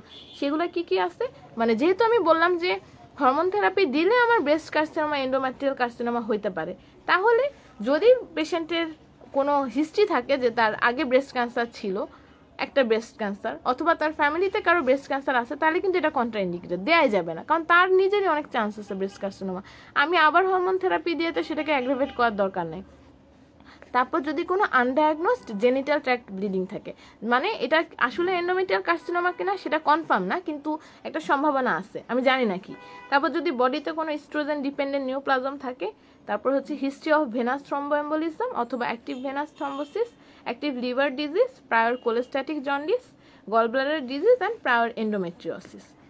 আচ্ছা, আর যেটা বললাম যে আমার হচ্ছে পেশেন্টকে মনিটরিং রাখতে হবে, আমি দেওয়ার আগে প্রথমেই আমি হচ্ছে দেখে নিব যে ফিজিক্যাল এক্সামিনেশন করবো, একটা থরো এক্সামিনেশন করব, সেটা পেলভিক এক্সামিনেশন, ব্রেস্ট এক্সামিনেশন দেখতে হবে, ব্লাড প্রেশার দেখতে হবে, সার্ভাইকাল সাইটোলজি মাস্ট দেখতেই হবে, পেলভিক আলট্রাসোনোগ্রাফি করব কেন, কারণ হচ্ছে এন্ডোমেট্রিয়াল থিকনেসটা দেখার জন্য। সাধারণত এটা যদি 5 মিলিমিটারে কম থাকে তাহলে এটা হচ্ছে নর্মাল। তারপর হচ্ছে কোনো ইরেগুলার ব্লিডিং যদি পেশেন্টে থাকে, সেটা জেনিটাল ট্র্যাক্ট ব্লিডিং, সেটা অবশ্যই আমার হচ্ছে ডায়াগনোসিসটা ভালোভাবে ইনভেস্টিগেট করতে হবে। আর আইডিয়াল সেরাম লেভেল অফ ইস্ট্রাডিয়াল, সেটা আমার দেখতে হবে। এটা আমি বললাম যে পোস্ট মেনোপজ হয়ে গেলে এটা নর্মাল থাকে হচ্ছে লেস দেন 20 পিকোগ্রাম। তো আমি হরমোন থেরাপি দিলে এটা 100 পিকোগ্রাম পার ml হওয়া উচিত, এটা হয়। তো সেটা হচ্ছে আমরা তখন ওভাবে করে মনিটর করে আসলে দেখব। যদি তোমার হচ্ছে হরমোন থেরাপি দেওয়ার পর যদি কারো ব্লিডিং হয়, তখন আমরা একটা ট্রান্সভেজানাল সোনোগ্রাফি করতে পারি। এবং যদি দেখি যে এন্ডোমেট্রিয়াম থিকনেসটা বেড়ে গেছে, যেটা 5 মিলিমিটার নর্মাল থাকে, সেটা হচ্ছে লেস দেন 10 মিলিমিটার হয়ে গেছে, তখন আমরা কি করব যে হরমোন থেরাপিটা তখনই স্টপ করে দিব এবং 3 মাস পরে আবার টিভিএস করব। এভাবে করে আমরা হচ্ছে সবসময় মনিটর করে দেখতে হবে, যদি কোনো অ্যাবনর্মালিটি থাকে তাহলে হচ্ছে সে অনুযায়ী ওটাকে আমরা হচ্ছে ট্রিটমেন্ট দিব বা যে ব্যবস্থা নেয় সেটা দেখবো আর কি। তো আজকে ছিল মোটামুটি আমি এই টপিকগুলাই কভার করার চেষ্টা করেছি। তো এখানে তো প্রথমে বলে নিলাম যে এখানে অস্পি তেমন কিছু নেই। আর হচ্ছে রিটেনটাই বললাম, রিটেন কোয়েশ্চেন ধরে আগালাম। আর এগুলো পড়লে মোটামুটি ভাইবাও কাভার হয়ে যায়। গাইনি অ্যান্ড অবস্টেটিক্স কিন্তু খুব একটা কঠিন না, মানে আসলে এটাই সবচেয়ে সোজা আমরা ধরে নেই, এই জন্য এটা সবচেয়ে কম সময় দিই এটার পেছনেই। আর হচ্ছে রিটেনটা যদি পারা যায়। আর ভাইবার ক্ষেত্রে যেটা হয় যে মোটামুটি সব মেডিকেল কলেজে কিছু কার্ড কোয়েশ্চেন থাকে, ওই কার্ড কোয়েশ্চেনে কিছু স্পেসিফিক কোয়েশ্চেন থাকে এবং ওই কোয়েশ্চেনগুলোতে দেখা যায় যে একদম খুব ভ্যারাইটি অফ রেঞ্জেস কোয়েশ্চেন থাকে। মোটামুটিভাবে চেষ্টা করা হয় প্রতিটা কার্ড কোয়েশ্চেনে অনেকগুলো টপিক ইনক্লুড করার। আর যেটা হয় যে যদি তুমি ওই কার্ড কোয়েশ্চেনগুলো খুব ফ্লুয়েন্টলি অ্যান্সার দিতে পারো তাহলে কিন্তু অবশ্যই টিচার বাইরে যাবে। তো এই বাইরে যাওয়ার জন্যই তোমার হচ্ছে বাইরে যাবে, যদি তুমি কার্ড কোয়েশ্চেন পারো ধরে নাও যে তুমি পাস। আর বাইরে যাওয়া মানে আস্তে আস্তে তুমি হচ্ছে কত দূরে যাচ্ছ সেই অনুযায়ী তোমার হচ্ছে মার্কস বাড়তেছে। তো এটাই এভাবেই হচ্ছে দেখতে হবে মোটামুটি। আর কেউ যদি নিজ ইন্টারেস্টে আর অনেক কিছু পড়তে চাও পড়তেই পারো, সেটা তো অবশ্যই ভালো হবে। আর তারপরে যে আরেকটা টপিক থাকে সেটা হচ্ছে এমসিকিউ, মাল্টিপল চয়েস কোয়েশ্চেন। এখানে যেটা হয় যে আমাদের সময় থেকেই আসলে আগে তোমার 20টা এমসিকিউ ছিল, আমাদের সময় থেকে শুরু হয়েছে যেটা যে 10টা এমসিকিউ আর হচ্ছে 10টা এসবিএ, মানে সিঙ্গেল বেস্ট অ্যান্সার। এটা আসলে খুবই মানে জটিল। এমসিকিউ তো মোটামুটি আমরা তো কেউ কোনো দিন পড়বে এটা চিন্তা করলেই তো গালিগালাজ করি, এই কি এমসিকিউ পড়ে সেই। আর হচ্ছে কিন্তু আমি এমসিকিউ পড়েছিলাম। আমি যেটা করতাম যে হচ্ছে প্রথমে গাইনি, দত্ত এবং অবস দুইটার বইয়েরই প্রতিটা টপিকের শেষে কিছু কি নোট করে বেশ অনেকগুলা ইনফরমেশন নিয়ে আসে, তো ওইটা পড়লে কিন্তু মোটামুটি হয়ে যায়। তারপর আমি যেটা করতাম প্রথমে ওইটা পড়তাম, পরে আমি যেটা করেছি যে গাইডের পেছনে কিছু কোয়েশ্চেন দেয়া থাকে ওটা আমি পড়ছি এবং ফাইনালি আমি যেটা করছি যে কোয়েশ্চেন ব্যাংকের যে কোয়েশ্চেনগুলো ছিল সেগুলো আমি সলভ করছি। আচ্ছা, এখন যেটা হইতো যে কোয়েশ্চেন ব্যাংকের অ্যান্সার প্রচণ্ড ভুল থাকে, মানে প্রচণ্ড ভুল মানে কি যে সলভ করার কারণ হচ্ছে যে রিপিট আসছে কোয়েশ্চেন, মানে এক বোর্ডের কোয়েশ্চেন 2-3 বোর্ড পরে আবার আসে এরকম আর কি, এক বছরের কোয়েশ্চেন। কিন্তু দেখবা যে কোয়েশ্চেন ব্যাংকে এক বছরের কোয়েশ্চেনের সাথে মানে সেম কোয়েশ্চেন দুই জায়গায় কোনো মিল নেই অ্যান্সার। এই জন্য এটা যেটা করবা যে নিজে নিজে হচ্ছে দাগাবা। আচ্ছা, আমি যেটা করতাম, আমি কি করতাম, আমি হচ্ছে মানে এরকম বসে বসে আমি এমসিকিউর পিছনে অনেক সময় দিছি। আমি বসে বসে ফার্স্টে সব বই থেকে নিজের নলেজ থেকে আমি ফার্স্টে হচ্ছে তোমার ওইগুলা সব ট্রু ফলস কোনটা ঠিক আছে সব আমি নিজে নিজে করছি। করে আমি আরেকটা কাজ করতাম যে যদি ফলস থাকে কোনোটা তাহলে আমি হচ্ছে ট্রু কোনটা হবে সেটা লিখে রাখতাম। যেমন আমি যদি এক্সাম্পল বলি একটা কোয়েশ্চেন যে প্রাইমারি পিপিএইচ, হ্যাঁ এটা হচ্ছে A occurs within 24 hours of delivery, true answer. B হচ্ছে associated with retained bits of placenta, true. C কি মোর কমন আফটার অগমেন্টেশন, এটা ফলস। তাহলে ট্রু কি হবে, অ্যাটনিক ইউটেরাস। তো আমি এটা পাশে ছোট্ট করে লিখছি যে ট্রু মানে more common in atonic uterus. আচ্ছা, ডি নাম্বার কি যে is diagnosed when blood loss exceeds 200 ml, এটা ফলস। তাহলে আমি পাশে ছোট্ট করে লিখে রাখছি মানে কখন এটা ট্রু, যদি 500 ml হয়। এতে করে কি হইলো যে তুমি এই 5টা কোয়েশ্চেন জানা হইলই তার সাথে ফলসের কোয়েশ্চেনগুলো কিন্তু জেনে ফেললা। এমন হইতে পারে যে এই কোয়েশ্চেনটা আসে নাই কিন্তু ফলসের কোয়েশ্চেনটাই আসলো, তখন তুমি ওইটাও পারবা। সেজন্য মানে ধরো আসলো যে is diagnosed when blood loss exceeds 500 ml, তো তুমি যদি ওই 200 ml পরে তুমি আর না পড়ো কিছু তখন কিন্তু তুমি এটা জানবা না, সেজন্য আর কি। কিন্তু আমার আসলে কপাল খুবই খারাপ ছিল, আমি হচ্ছে যে এমসিকিউর পেছনে এত সময় দিছি আমি হচ্ছে একটা এমসিকিউ কমন পাই নাই, মানে একটা এমসিকিউ না, আমার খুবই দুঃখ লাগতেছিল। আমি হচ্ছে রিটেনের চেয়েও আমি মানে খুব বেশি চিন্তিত ছিলাম যে এমসিকিউ কোয়েশ্চেন কমন পাওয়া নিয়ে, যে অ্যাটলিস্ট একটা পাই তাহলে আমার খুব শান্তি লাগবে যে না আমি এত এত সময় দিচ্ছি এত খাটছি এটা সার্থক হবে। কিন্তু যাক আসে নাই, কিন্তু এমনিতে সোজা ছিল, খুব একটা কঠিন ছিল না।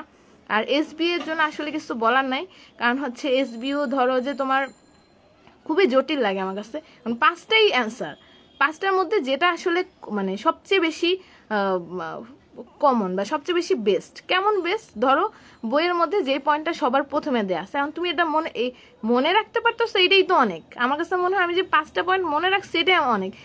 সিরিয়ালিও মনে রাখা যে সবার আগে ব্রেস্ট কার্সিনোমা ছিল, তারপরে এন্ডোমেট্রিয়াল কার্সিনোমা ছিল, কিছু আছে যেগুলো খুবই ইম্পর্টেন্ট সেটা তো মনে থাকেই যে ওটা অনেক ইম্পর্টেন্ট, কিন্তু প্রতিটা ওরকম মনে রাখা কঠিন, কিন্তু এত আসলে কঠিন আসে না যেটা আসলে পারবা না, মোটামুটি বোঝা যায়। 2-3টা কোয়েশ্চেন তো থাকে যেটা যে আসলে পারা যায় না। তো এছাড়া ইনশাল্লাহ বাকি এই টপিকগুলো থেকে আসলে আমার মনে হয় যে আশা করি পারবা ইনশাল্লাহ। আর যদি কোনো কোয়েশ্চেন থাকে কারো সেটা এখানেও করতে পারো বা পরের দিন ক্লাসের হচ্ছে লাইভে লিখতে পারো কমেন্ট সেকশনে। তো তো ঠিক আছে, আল্লাহ হাফেজ। পরের রিভিউ ক্লাসে আবার দেখা হবে ইনশাল্লাহ। আসসালামু আলাইকুম।